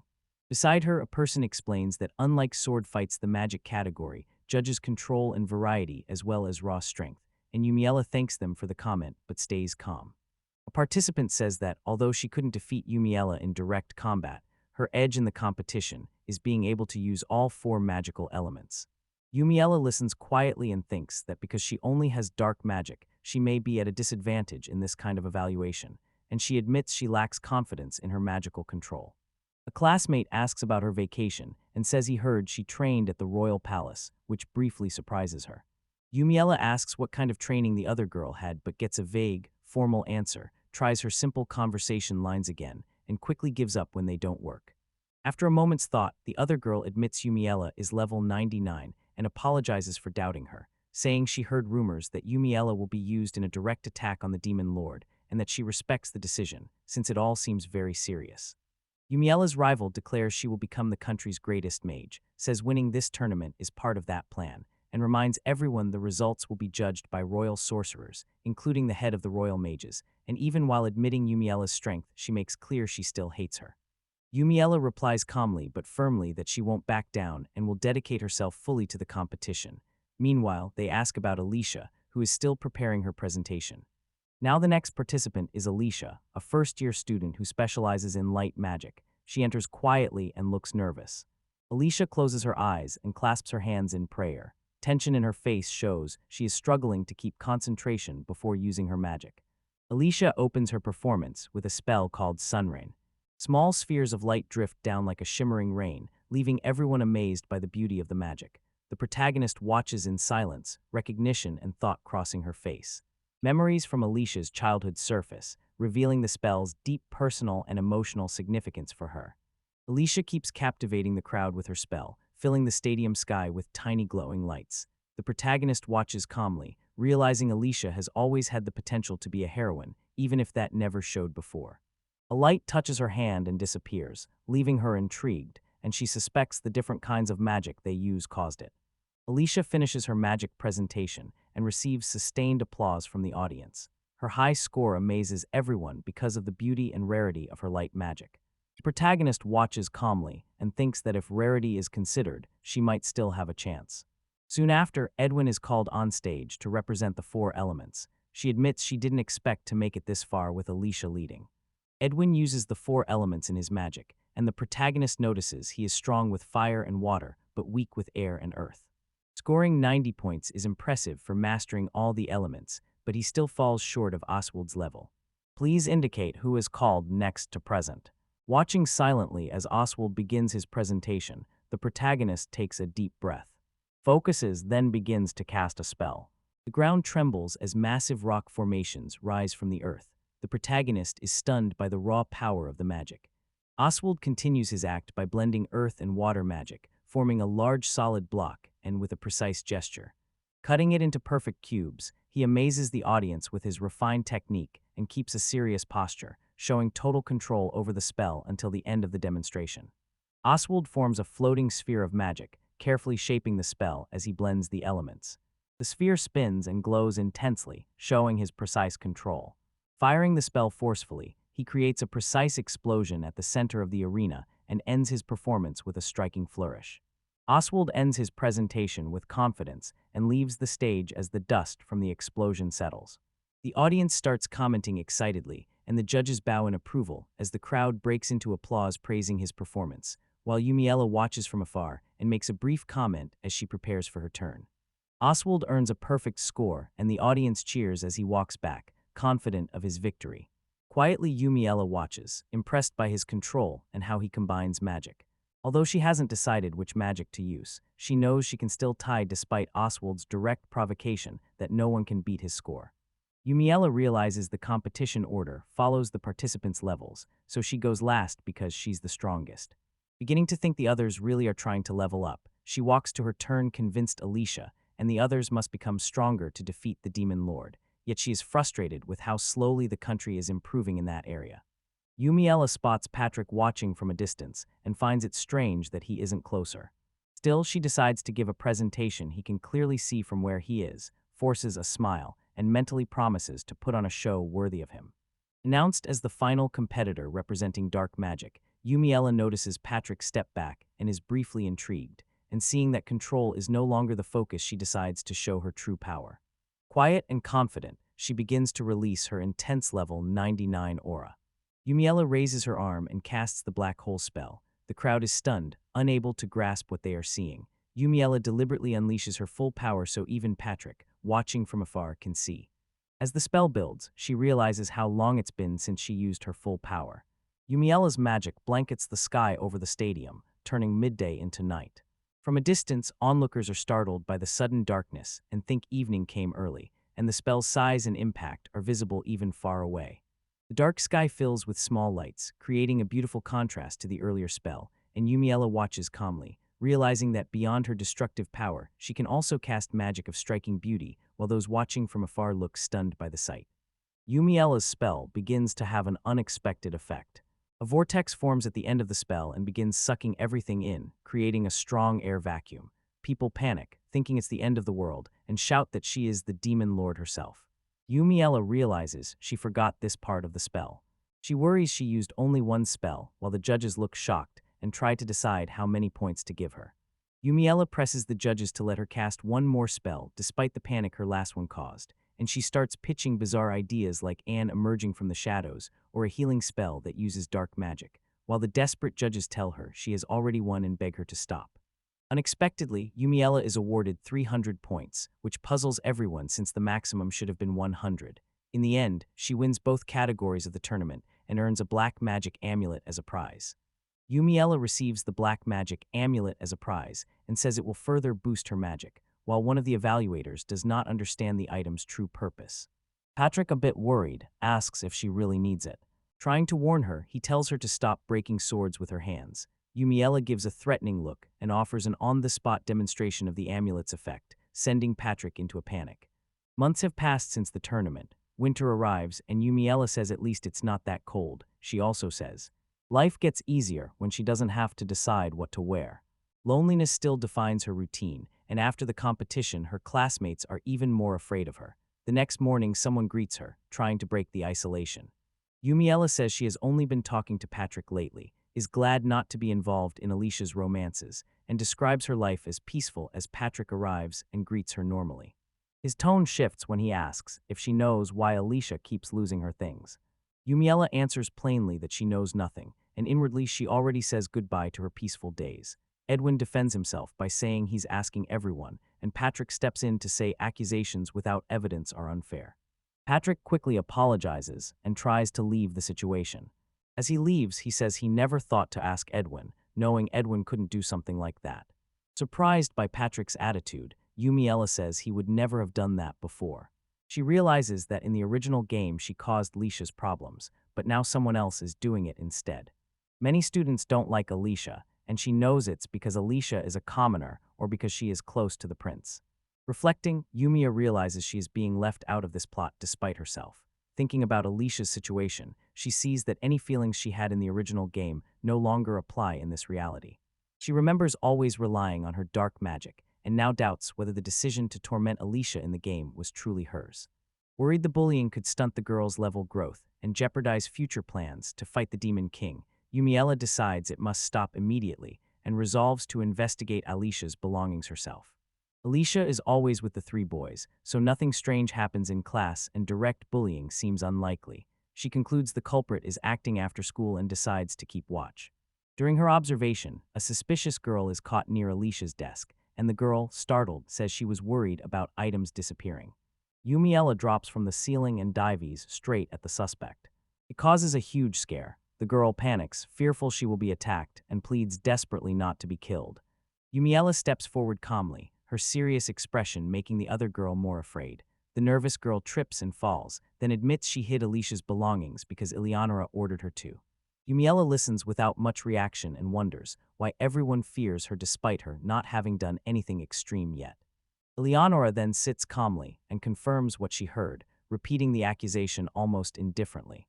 Ilonora tries to manipulate the conversation by saying she only wanted to warn that one of Yumiella's friends was doing something wrong, and argues that even if the girl says she acted alone, the act is still unforgivable. She suggests Yumiella may also be blamed because the culprit could be from her group. Yumiella replies directly, asking what that has to do with her, since the girl said she did everything on her own. Yumiella assures her she won't tell anyone about what was discovered. She makes it clear she won't cover for anyone, and Ilonora tries to convince her not to punish the guilty girl, saying that would only draw attention and could harm the girl's future with the prince. She suggests Alicia could marry the prince because Alicia's popularity would strengthen the royal family's image, and Yumiella then asks directly whether it is truly impossible for a commoner to marry into royalty, even though Alicia would be treated as a saint if she defeats the Demon King. Yumiella listens calmly as Ilonora pretends concern and says she only wants to help Yumiella avoid a scandal that would damage her reputation, then urges Yumiella to tell her friends to avoid Alicia, framed as protecting her standing with the prince. Inside, Yumiella understands the plan perfectly. If she or her friends are set up to cause trouble, the prince will pity Alicia and grow closer to her, so she agrees to everything, pretending surprise and promising to keep the conversation secret. Finally, Yumiella realizes she has completed all her objectives, ended the bullying against Alicia, cleaned up her image, and removed Ilionora's suspicions. Patrick says it was odd that Yumiella did not hand the culprit directly to the prince, since Alinar clearly wanted her to, and the prince dislikes her. Calmly, Yumiella explains she understood why the girl did it, because her family used her as a tool, showed her no respect or value, and forced her to carry out dirty orders as the weakest part of the group, and Yumiella reveals she saw herself in that girl. Yumiella starts thinking how different things would have been if she had kept her dark magic secret and never leveled up. She imagines she would have followed the path her parents expected, gotten closer to the nobility, and joined Ilionora's group. In that scenario, she would have become only a tool, the weakest part, used for the dirty work no one wanted, like stealing Alicia's belongings. She imagines that if she had been the Yumiella from the game, she would have hated Ilonora, her parents, and everyone around her. No one would have helped her. The hatred toward Alicia and her light magic, along with the admiration she received from the prince and others, would have grown, leading her to suspect the Yumiya from the game wasn't really a villain, but someone shaped by an unfair world who had leveled up only for revenge. She realizes the only difference between her and the Yumiella in the game is that one leveled up and the other did not, and without power she would have lost to Alicia, so everything would have been different if she had not had the overwhelming strength to protect herself. Her thoughts turn to helping the guilty one, and while talking to Patrick, she says she's just speculating and asks what is going on. Patrick replies that this change means nothing now or in her hypothetical scenario. The difference in levels is clear. Reflecting inwardly, Yumiella considers whether she hates Alicia and whether she has any allies, then concludes the real difference is that she remembers her past life, which makes her mentally much older. Seeing her reaction, Patrick tries to speak. Yumiella interrupts and says everything is fine, calmly adding that she does not hate Alicia or the world. A silent glance passes between them, and Patrick looks clearly surprised and moved by her response.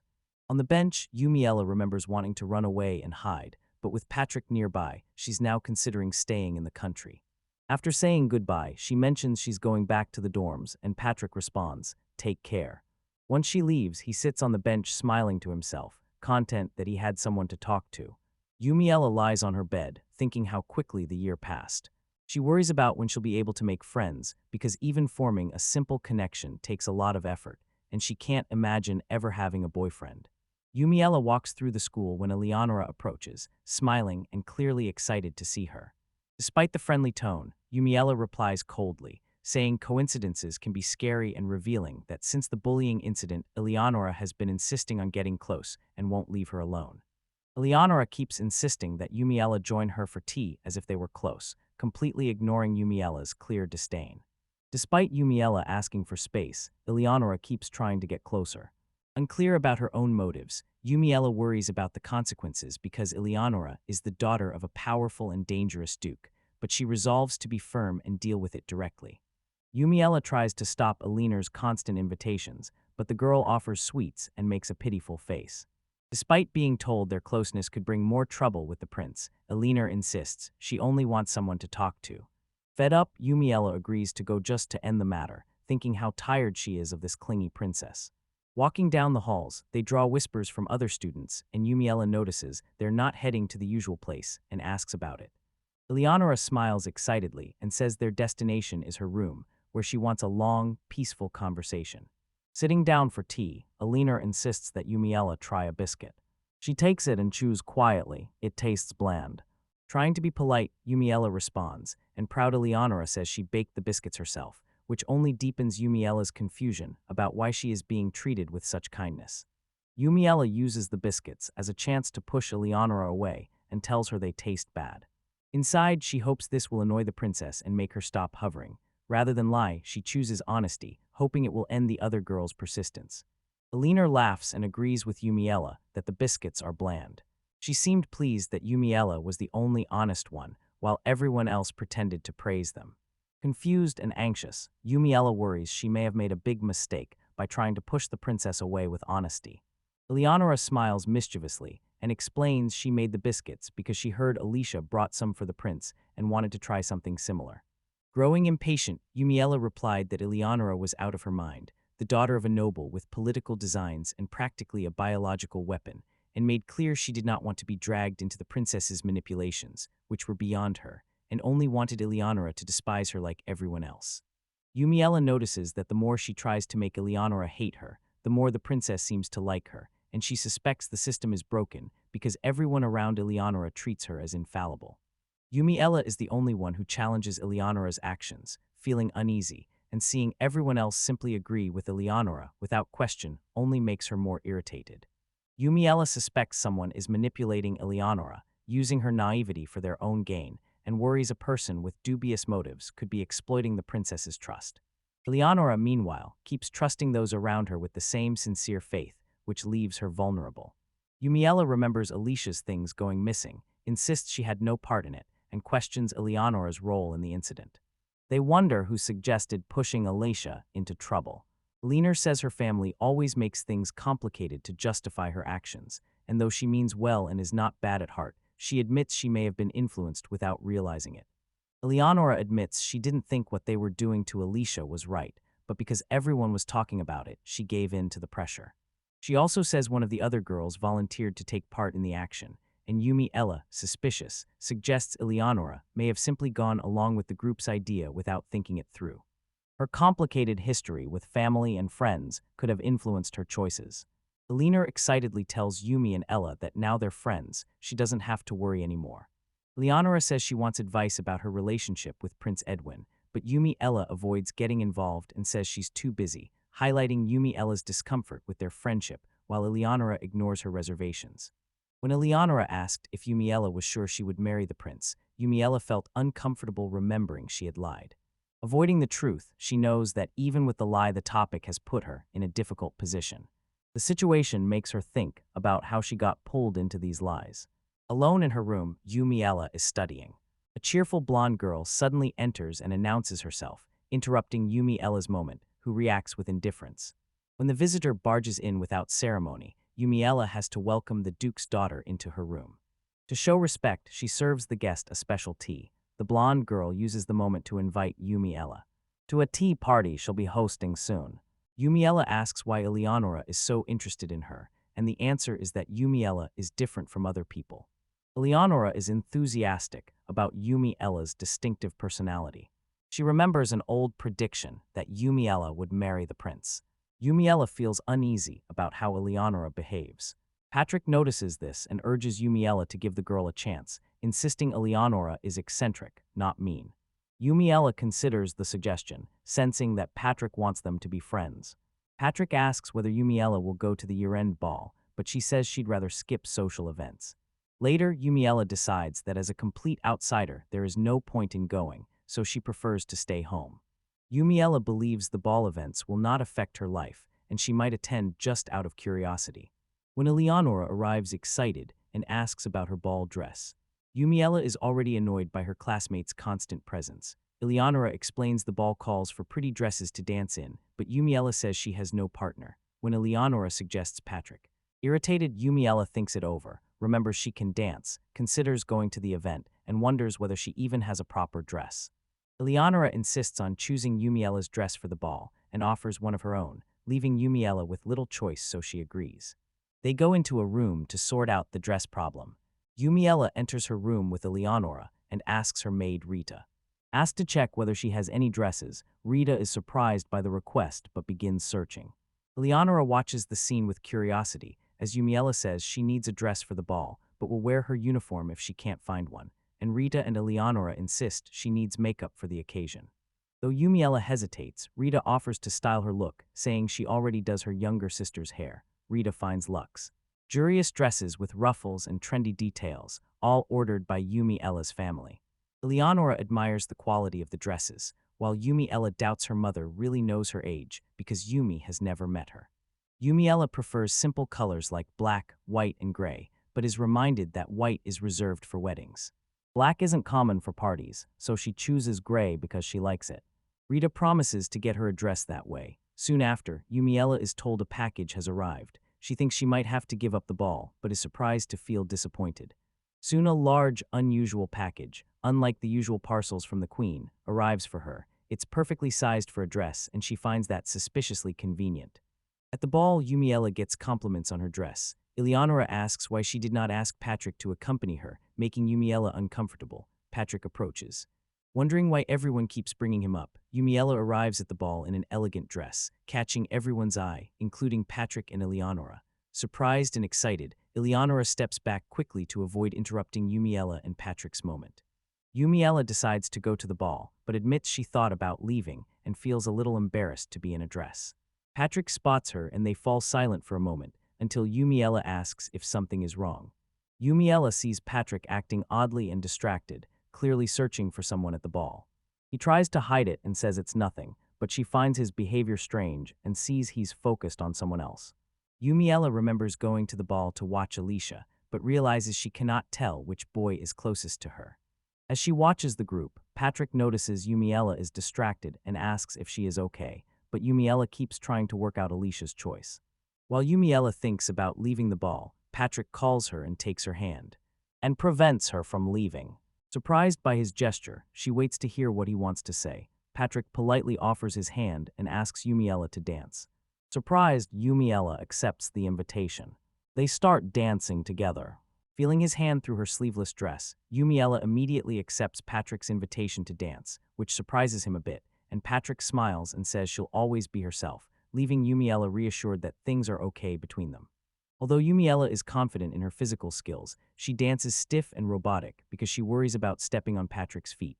Patrick tries to calm her by telling her to relax, but she keeps worrying and asks whether he would mind if she stepped on his feet while they dance. Relaxed, Yumiella realizes she's having fun and feels her body moving naturally and savors the moment. It's surprising she's enjoying it. Yumiella and Patrick keep dancing together. Yumiella wonders why she is having so much fun, but soon shakes off the doubts and enjoys being beside Patrick, and as they dance they notice everyone is watching them. Patrick calmly shrugs off people's comments, even odd ones about her dress and the way she dances, and says it's because Yumiella is truly beautiful, which surprises her at how naturally he says it. Yumiella tries to stay composed at Patrick's compliments, but gets nervous when she notices her sweaty hands. She can't return this kind of compliment, and Patrick admits he might not have known either. Those feelings had been there before, but now he sees them clearly. After the dance, Yumiella explains why her hand was sweaty so Patrick won't misunderstand. Noticing he seems bothered, and before they can talk more, Yumiella is called by. Someone else feels guilty about being a bad dancer, and an unknown boy invites Yumiella to the next dance. That annoys her and makes her suspicious. She gets ready to refuse outright and realizes Patrick and the new guy don't get along. Yumiella rejects him, saying she only dates men stronger than her, leaving him speechless. After telling Patrick she has dealt with the situation, he is surprised by her standards and asks if she is okay. Seeing she's shaken, Patrick recalls inviting Yumiella to spend the vacation with him, but she refused right away, saying she already had plans and he is determined to change that. All through the vacation, Patrick trained hard without stopping. Patrick trains non-stop in a dungeon, feeling the heat rise steadily. After exhausted on his break, he notices someone approaching and bows. Spring break ends and a new semester begins with another student reception ceremony, with people showing respect or tiredness. Yumiella watches her old classmates and the new students as she starts her second year at the school when the new semester begins. Yumiella appears holding a strange dark object, drawing curious whispers, and Patrick watches, confused, trying to figure out what the dark egg she carries is. Patrick asks Yumiella what she's holding, curious about the mysterious object. Yumiella answers jokingly that it's her child, leaving Patrick shocked and confused and making others wonder whether she could actually lay eggs. Yumiella tells Patrick the object is a dragon egg she found on vacation and plans to hatch it, explaining dragons need magical energy to hatch them. She's justified in calling it her child. They explain that a dragon receives more magical energy in its egg. Strong energy during incubation makes a stronger hatchling, which regards the energy giver as its parent, and this bond forms even if the magic comes from another species. Most monsters do not obey humans, but dragons are an exception and may follow human commands because of the bond formed during incubation. Owning a dragon is extremely rare because eggs are hard to find, and producing more magic than the original parents is even rarer. It's almost impossible. That's why the kingdom only has 2 dragons. In the game, a light-type dragon appears because of Alicia's magic and grows so big it can carry the whole group on its back. Yumiella feels like a unique and valuable creature, and is happy that during the break she pulled off a classic RPG feat. She acquires a mount, a dragon egg, thinking it could help her escape the country if needed. Patrick sees the egg and senses something sinister about it. Yumiella is satisfied and says she's already attached to the dragon egg, calls it her child, takes it everywhere and pours magic into it, and even as a monster says she won't treat it cruelly and believes it'll be adorable when it's born. Patrick fears Yumiella may raise the most powerful dragon ever, while she is already choosing a name for it. Yumiella says that because it's her child. A child says the dragon will be the strongest ever. Patrick hopes the dragon is born healthy, but worries he may have said something wrong. Yumiella notices the egg starting to change. Yumiella feels the egg stirring and realizes it might hatch today or tomorrow, and excited, tells Patrick and asks whether he will be free after the student reception ceremony. At the ceremony, Yumiella gets the new student's attention by sitting with a large egg in her lap, coming across as strange and intimidating. Later, she invites Patrick into her room. Aware it's his first time there, Patrick steps into Yumiella's room feeling nervous.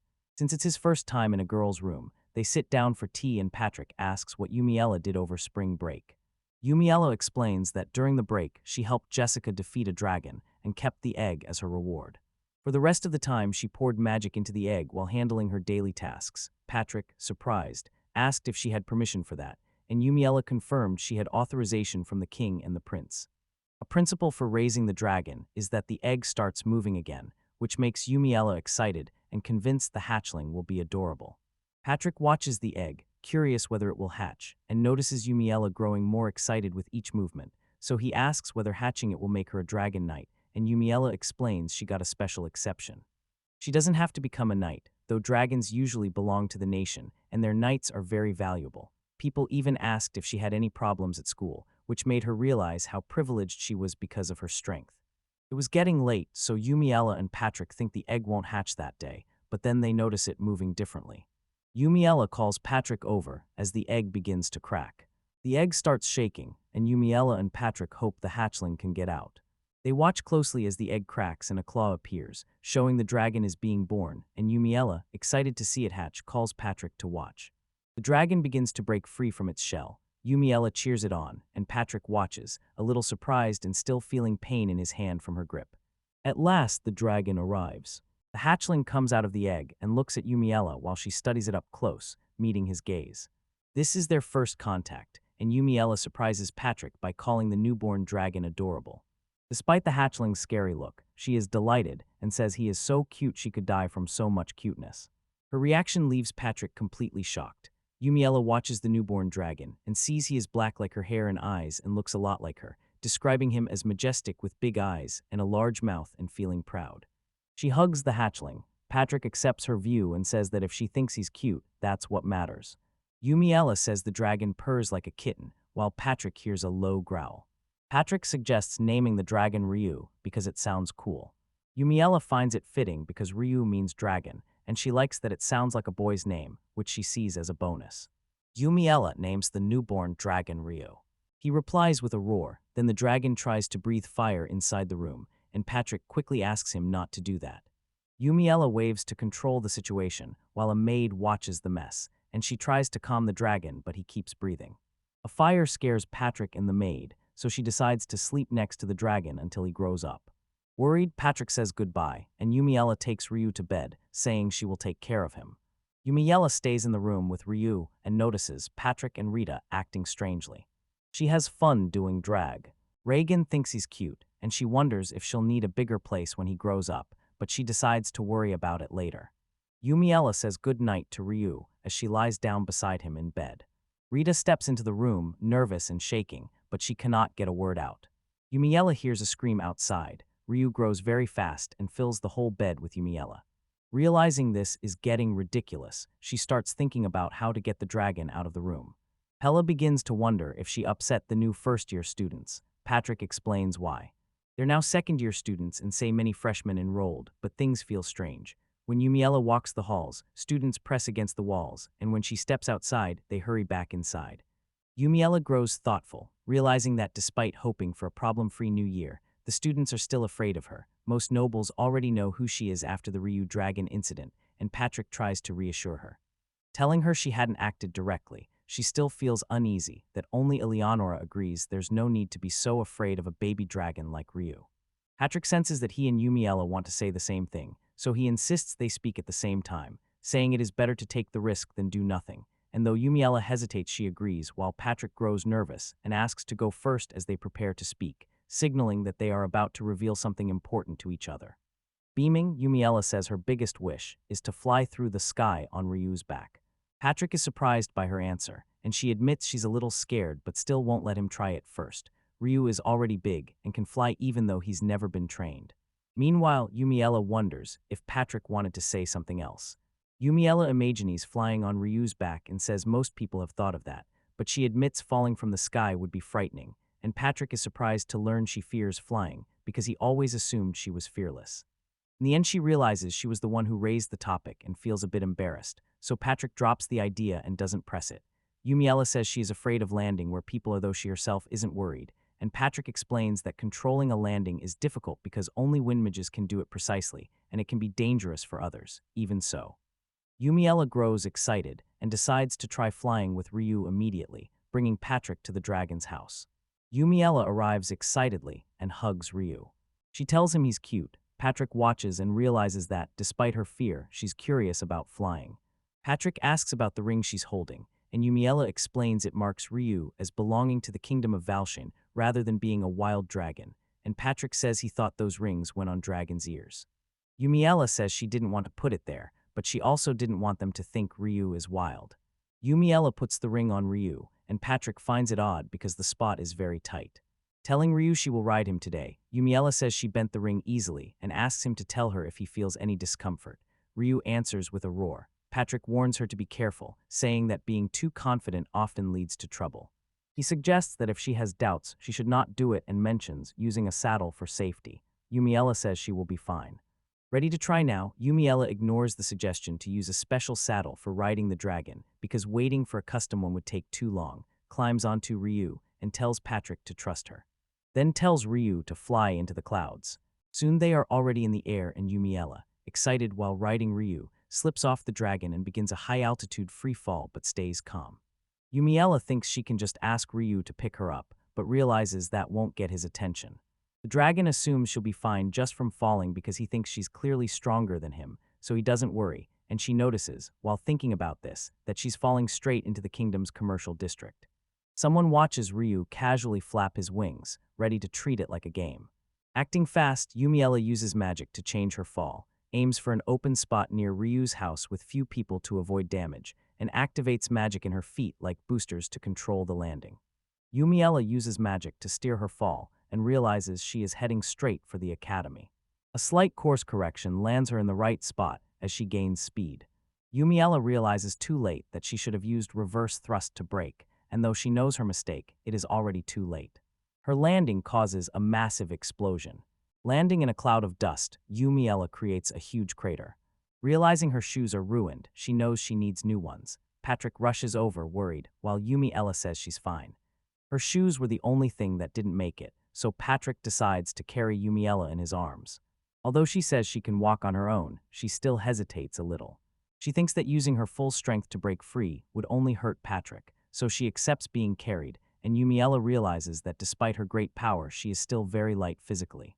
That's a weak point her high level doesn't fix. Patrick runs through the school carrying her, drawing everyone's comments. Panic hits him as he fears Yumiella may be hurt and even remembers she can use healing magic, but Yumiella calmly says she's right there by his side.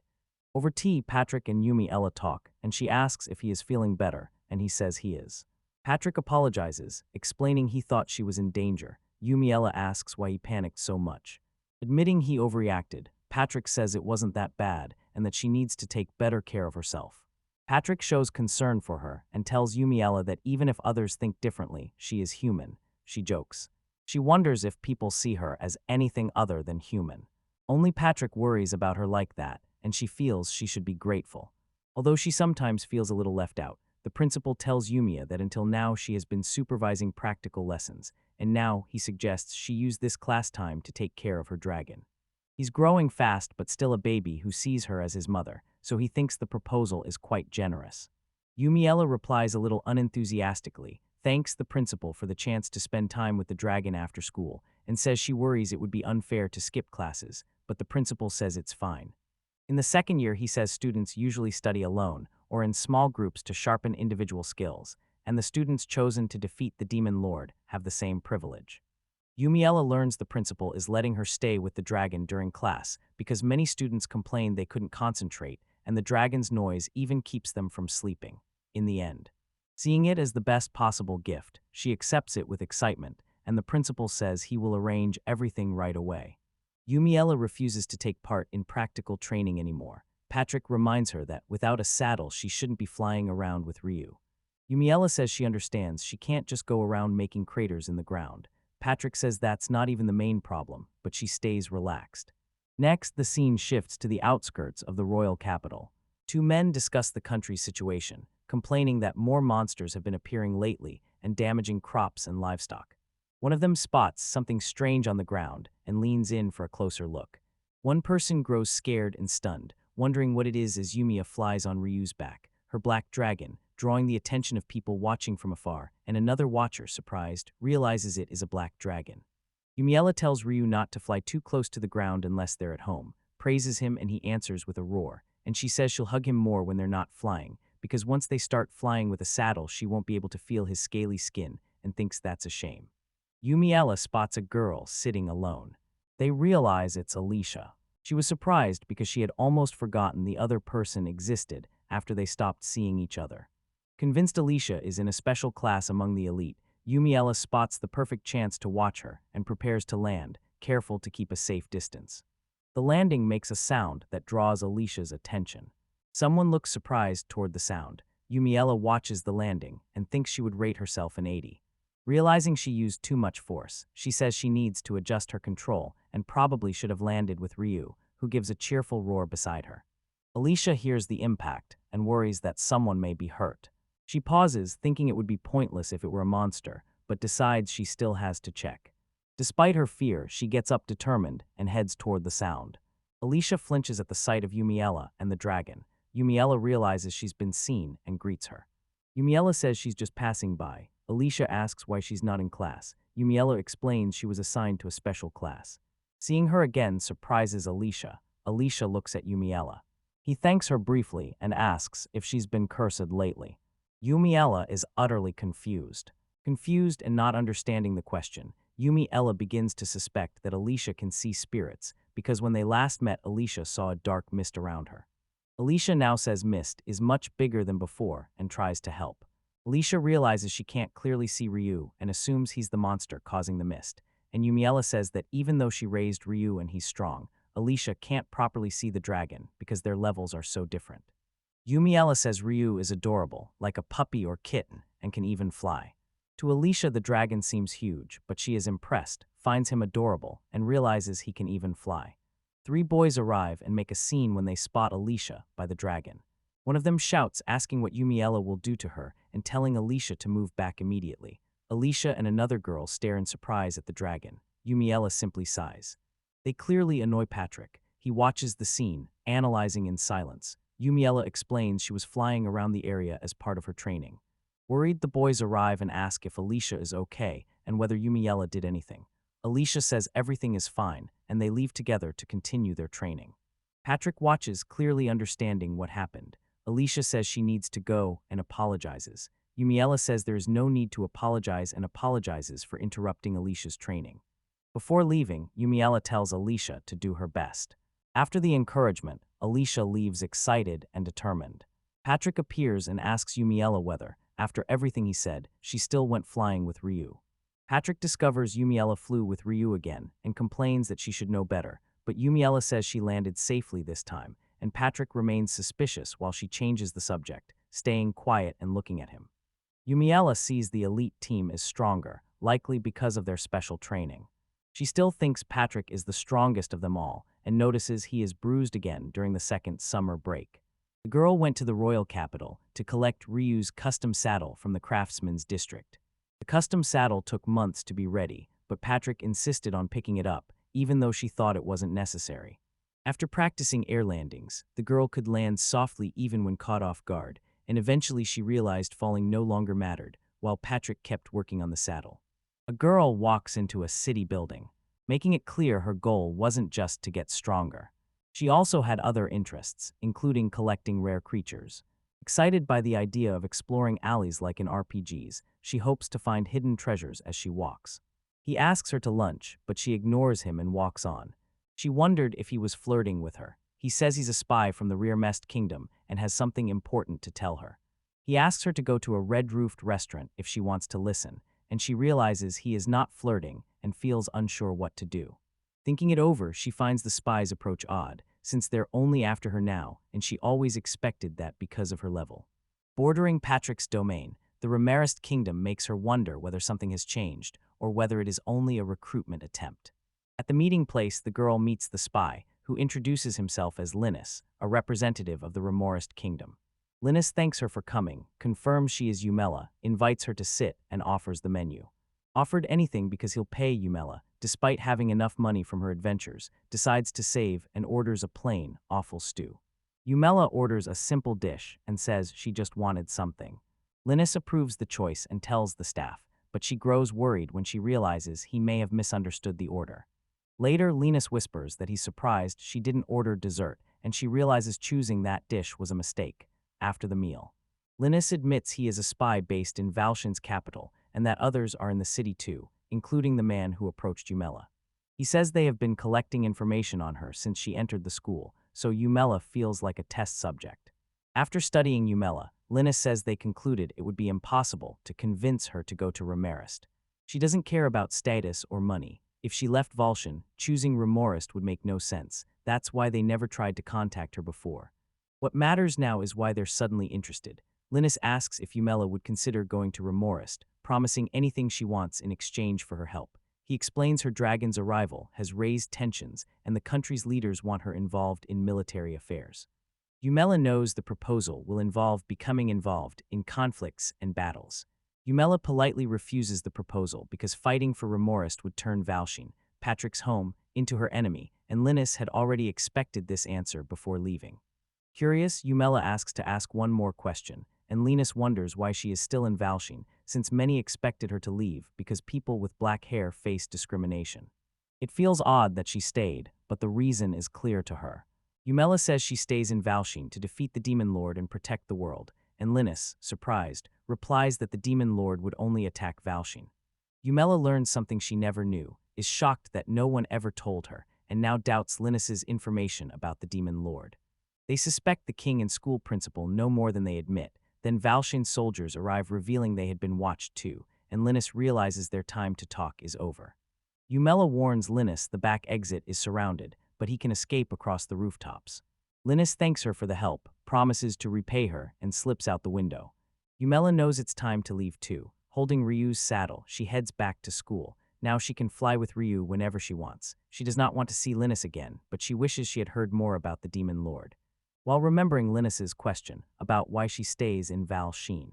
Admitting her answer was a lie, Yumela said she stays to defeat the Demon Lord and protect the world, but really fears they'll discover how much Patrick means to her. And hold him hostage. Yumela remembers that when she started school, she planned to run away to another country, but everything changed after she met Patrick. Throughout the practical lessons, Yumela remembers Patrick always talking to her, even. Maybe he felt responsible or sorry for her. He risked his life to protect her from monsters and was really worried when she fell from Ryu. When they talk, they smile together. In that moment, Yumela realizes Patrick treated her like a normal girl. That changed how she thought and felt. Yumela realizes what she loved most about Patrick. What she liked was the simple, natural way he treated her. As a country girl, she was used to studying alone at school. She had no classmates her age. The closest student was a boy 2 years older who listened to her stories and helped her study, later becoming her first love. Yumela compares her situation to the country girls, thinking she might be confusing love with affection because she knows so few people. She realized recently that she has feelings for Patrick after spending the night thinking it over. Lying awake, Yumela realizes she mistook affection for love. She believes she was never ordinary after being reborn into this world as the game's secret boss. Yumela believes Patrick deserves someone better, but tells him she wants to be his friend. Patrick is surprised because he had always seen her as a friend. Yumela feels slightly awkward, revealing such a sincere feeling. Yumela finds Patrick too perfect and suspects he must be hiding something, so she decides she will never invade Ramorist. Only defend Valshin when necessary. Patrick notices she has trouble trusting others and points it out. He says he doesn't want to take advantage of you.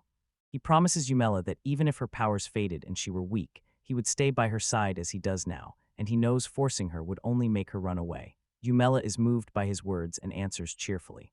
She said that if she lost everything, she would simply start over and grow again. Caught off guard, Patrick doesn't know how to react because that's not what he meant, and then they see the semester's test results. Patrick and Yumela are among the top performers in the Royal Academy's tests. Yumela finds the questions easy.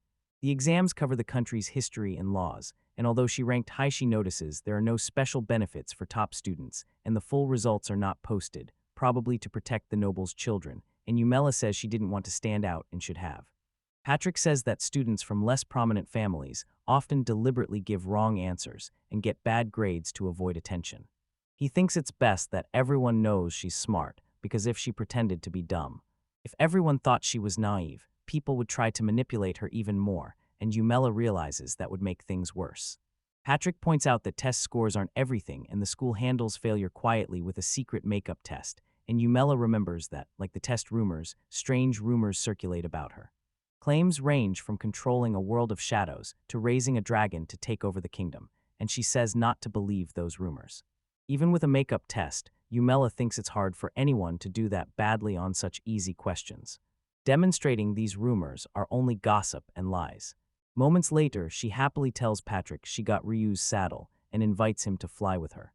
Smiling, Patrick says even if the rumors were true, she would never have to worry about it, and he already has plans today, but suggests they could fly together another time.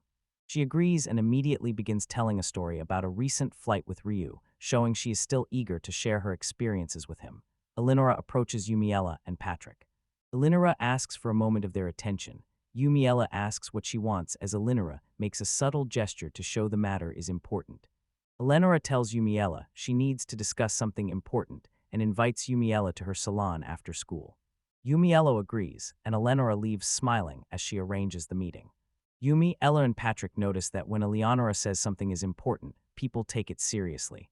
They usually meet to talk about light things like tea or jewelry, but this time Eleonora seemed different. Yumiella suspects it is linked to the Hillrose family's true nature, known for their extreme noble influence. Yumiella reaches the meeting place and finds Eleonora alone. Alone without her group of friends, Eleonora greets her cheerfully, and Yumiella brings up the important topics she wanted to discuss. Eleonora says she cannot be overheard and asks Yumiella to follow her. Yumiella realizes the matter is serious and feels she is about to be drawn into a political dispute. Eleonora asks Yumiella to show her how to study. Yumiella is surprised and suspects studying is some kind of secret code. Eleonora does not understand the reason for the request. She explains she needs to pass the makeup exam and asks Yumiella to teach her how to study for it. Yumiella is taken aback by the request because she has always passed tests easily. Eleonora confirms the makeup exam exists, so there really are students who need to take it, and she complains about her classmates. They said the people who told her she had the highest score lied. Yumiella does not want to get involved, but asks why Eleanor. She doesn't ask her other friends for help. Eleanor rejects the idea, saying that strategy doesn't work for her. Yumiella knows lower-ranking nobles deliberately get bad grades to avoid attention. Eleonora says she didn't see her friends' tests. They just asked how they did it, and Yumiella realizes almost no one in Eleonora's circle can actually teach her anything, which Eleonora confirms, and excited Yumiella agrees to help, saying a few study sessions would be no problem. Eleonora is studying history, but has trouble remembering the kings and generations, and Yumiella tells her to focus on the main points to get a good grade, but finds Eleonora is really bad at memorizing, which makes things harder. Stella notices Eleonora remembers things she likes very well, such as the story of Prince Edwin, tea, and perfumes, but struggles to remember things she dislikes or finds uninteresting. Yumiella realizes that if the subject is linked to Prince Edwin, Eleonora can remember everything, and that Eleonora understands it all. If she can link facts to Prince Edwin, even with a distorted view of the world, she quickly makes progress in her studies because everything becomes a story tied to him. Edwin, when Yumiella asks history questions, Eleonora can answer only when she links everything to Prince Edwin or his family, and Yumiella sees that, thanks to this method, Eleonora is now getting even the questions right that she was afraid of getting something wrong on the test. Eleonora thanks her warmly, excitedly saying she passed the makeup exam because of Yumiella. She shows her history grade was nearly perfect. Yumiella feels pleased to receive such a sincere thank you from someone so happy. This is something she could get used to. Yumiella feels nervous about having to study with Eleonora until graduation, but Eleonora hugs her, excited, and says they need to study together for the next test. Patrick comments that the two look like best friends. Eleonora excitedly agrees, while Yumiella tries to deny it but can't. Yumiella invites Patrick to practice fencing, saying they haven't trained together in a while, and Patrick apologizes because he's busy with other work. He says she's already very good and doesn't need him to teach anything else, so Yumiella understands but feels a bit disappointed and notices Patrick is always busy. She visits many places alone and starts thinking about what he is doing with such dedication and wonders what he's up to. Level up the same way you do in a game. Yumiella thinks about what guys Patrick's age usually like, then remembers they're different and feels a bit weird herself. Meanwhile, other things are happening. Eleonora dreams of romance and Prince Edwin. Yumiella suddenly has an idea and decides it's romance. Thinking about Patrick, Yumiella realizes he is handsome, kind, smart, and strong, so she decides to picture him with a girlfriend because they're living in an autumn game. Left feeling empty inside, she trains alone with her sword to vent. During training, she breaks the sword in half. Patrick gets worried, but she says it's fine since it was just the sword that broke. Patrick gets hurt again. Yumiella notices this happens often and still thinks his friendship is one of the few positive things in her life so far. Patrick warns her not to touch the wound and says he'll clean it until the teacher. Yumiella agrees. She wonders what Patrick's potential girlfriend thinks of her. She imagines that while the other girl can meet Patrick only outside school, she can be near him all the time through their friendship, even though she cannot leave the school grounds. Yumiella thinks she is practically a mortal enemy to any woman who might be Patrick's girlfriend. Immediately, Yumiella thanks Ryu the dragon and announces she will cast a spell he favors, unleashing a powerful magical attack. Yumiella believes that even if Patrick has a girlfriend, it doesn't explain why he keeps coming back injured. Yumiella imagines them fighting and his girlfriend being too strong, and by the end she thinks Patrick prefers bad girl types and realizes she fits that role. Yumiella asks Patrick if he has plans after class. Patrick admits it and apologizes. Yumiella becomes upset and pouts. Yumiella asks Patrick to explain what he's been doing all this time. Before he can answer, Ilonora arrives excited. She wants to show Yumiella something. Yumiella grows annoyed by her persistence. Patrick uses the opportunity to escape. He says it's time for Yumiella to accept Ilonora as a friend, then runs away as Yumiella tries to stop him. Patrick arrives at an important place and is greeted by two guards at the door, who recognize him and say he's back, and one praises how he always gets out of trouble safely and asks what has him so excited this time. Patrick feels he needs to get stronger. Two guards joke that Patrick is motivated by a girl and even suggest it's because of a love rival, but Patrick denies it, saying it's not a rival but the girl herself. He admits that in recent months, he has been going into a dungeon. Patrick says he will not go to the usual dungeon used by soldiers and students, but to a hidden dungeon near the royal capital. He calls it the hidden dungeon, where the monsters are at much higher levels, and believes the normal dungeon monsters would disappoint Yumiella. Patrick now notices that where he once saw no emotion on her face, he can detect subtle shifts in her expression. Patrick remembers when she refused to dance, saying she only wanted men stronger than her, and he knows it was just an excuse, but it still stuck with him. Patrick worries that if he were kidnapped, he would be a burden to Yumiella, and refuses to let that happen, so he knows he must not be weak and wants strength not just to keep up with her, but to handle her surprises and sudden ideas. Patrick decides he needs to get stronger, so this allows him to tell Emilia how he feels. He remembers how he came to fall for such an unusual girl, recalling when she broke a sword or used magic to entertain the dragon. Patrick fights monsters in a cave. Remaining alert to their attacks, he countered with his sword to defend himself. Patrick beats the monster and chooses to stop training for the day. Still, he feels he is not strong enough. Thinking back to when he first noticed Yumiella, Yumiella is determined to keep growing, and Patrick remembers noticing her from the intro. At the ceremony, I felt sorry for her because her black hair might cause problems. Although he'd been through similar things, Yumiella turned out different from what he had expected. Patrick admits he was frightened of her, yet he respected and admired her even more. He realizes that, even though everyone feared her, Yumiella ignores what others think and moves with a confidence he knows he could not have in her place. Patrick believes she is truly unique. Watching her approach an animal, he sees her hesitate and then walk away, and he realizes his impression was not entirely right. Patrick realizes that even though Yumiella seems different, she has the same worries and feelings as anyone else, and to him she was just another ordinary classmate, not as extraordinary as she first seemed, so he starts questioning why Yumiella is so obsessed with getting. He grows stronger, but realizes that as they spend more time together, a new feeling is forming in him that he cannot fully understand. He feels it but tells himself he doesn't know why. Patrick notices that while Yumiella's black hair first drew everyone's eye, people are beginning to notice her beauty. He is surprised to realize others might be interested in her too. Patrick finally admits to himself that he is in love with Yumiella. He realizes he has always noticed her beauty, even before others did. In the end, he admits he can be slow to notice some things. Yumiella asks if Patrick is okay and if he was hurt. Patrick comes over, says everything is fine and thanks her. Yumiella replies that she'll be F. That's fine because darkness doesn't bother her. Patrick insists she go home since it's already. She says the arc is fine, but Patrick still feels too weak because he can't even see. Yumiella's face appears in the dark. He says goodbye and walks away. She asks him to wait. Yumiella says she doesn't like seeing him get hurt and that she knows where he's been going all this time. Patrick is surprised. Yumiella asks what kind of person Patrick's girlfriend is. Patrick looks confused, doesn't understand who she's talking about, and sighs. Realizing she was wrong again, Yumiella assumes Patrick has a girlfriend outside school and suggests they return at different times because of her, leaving Patrick confused as he begins to explain. Never having had a girlfriend at the academy or anywhere else, he can't believe he had to tell her that. Yumiella is surprised but just says good night and leaves. Patrick realizes she didn't understand his feelings. Yumiella thinks about it as she leaves through the forest. Alone in the woods, she smiles slightly, pleased to know this. Patrick enters a room and greets Prince Edwin. Patrick arrives and apologizes for being late. Edwin is sitting and reading, waiting for him. Patrick apologizes for missing the appointment, saying something urgent came up and that he managed to clear the dungeon alone. Edwin praises Patrick, saying he has improved a lot.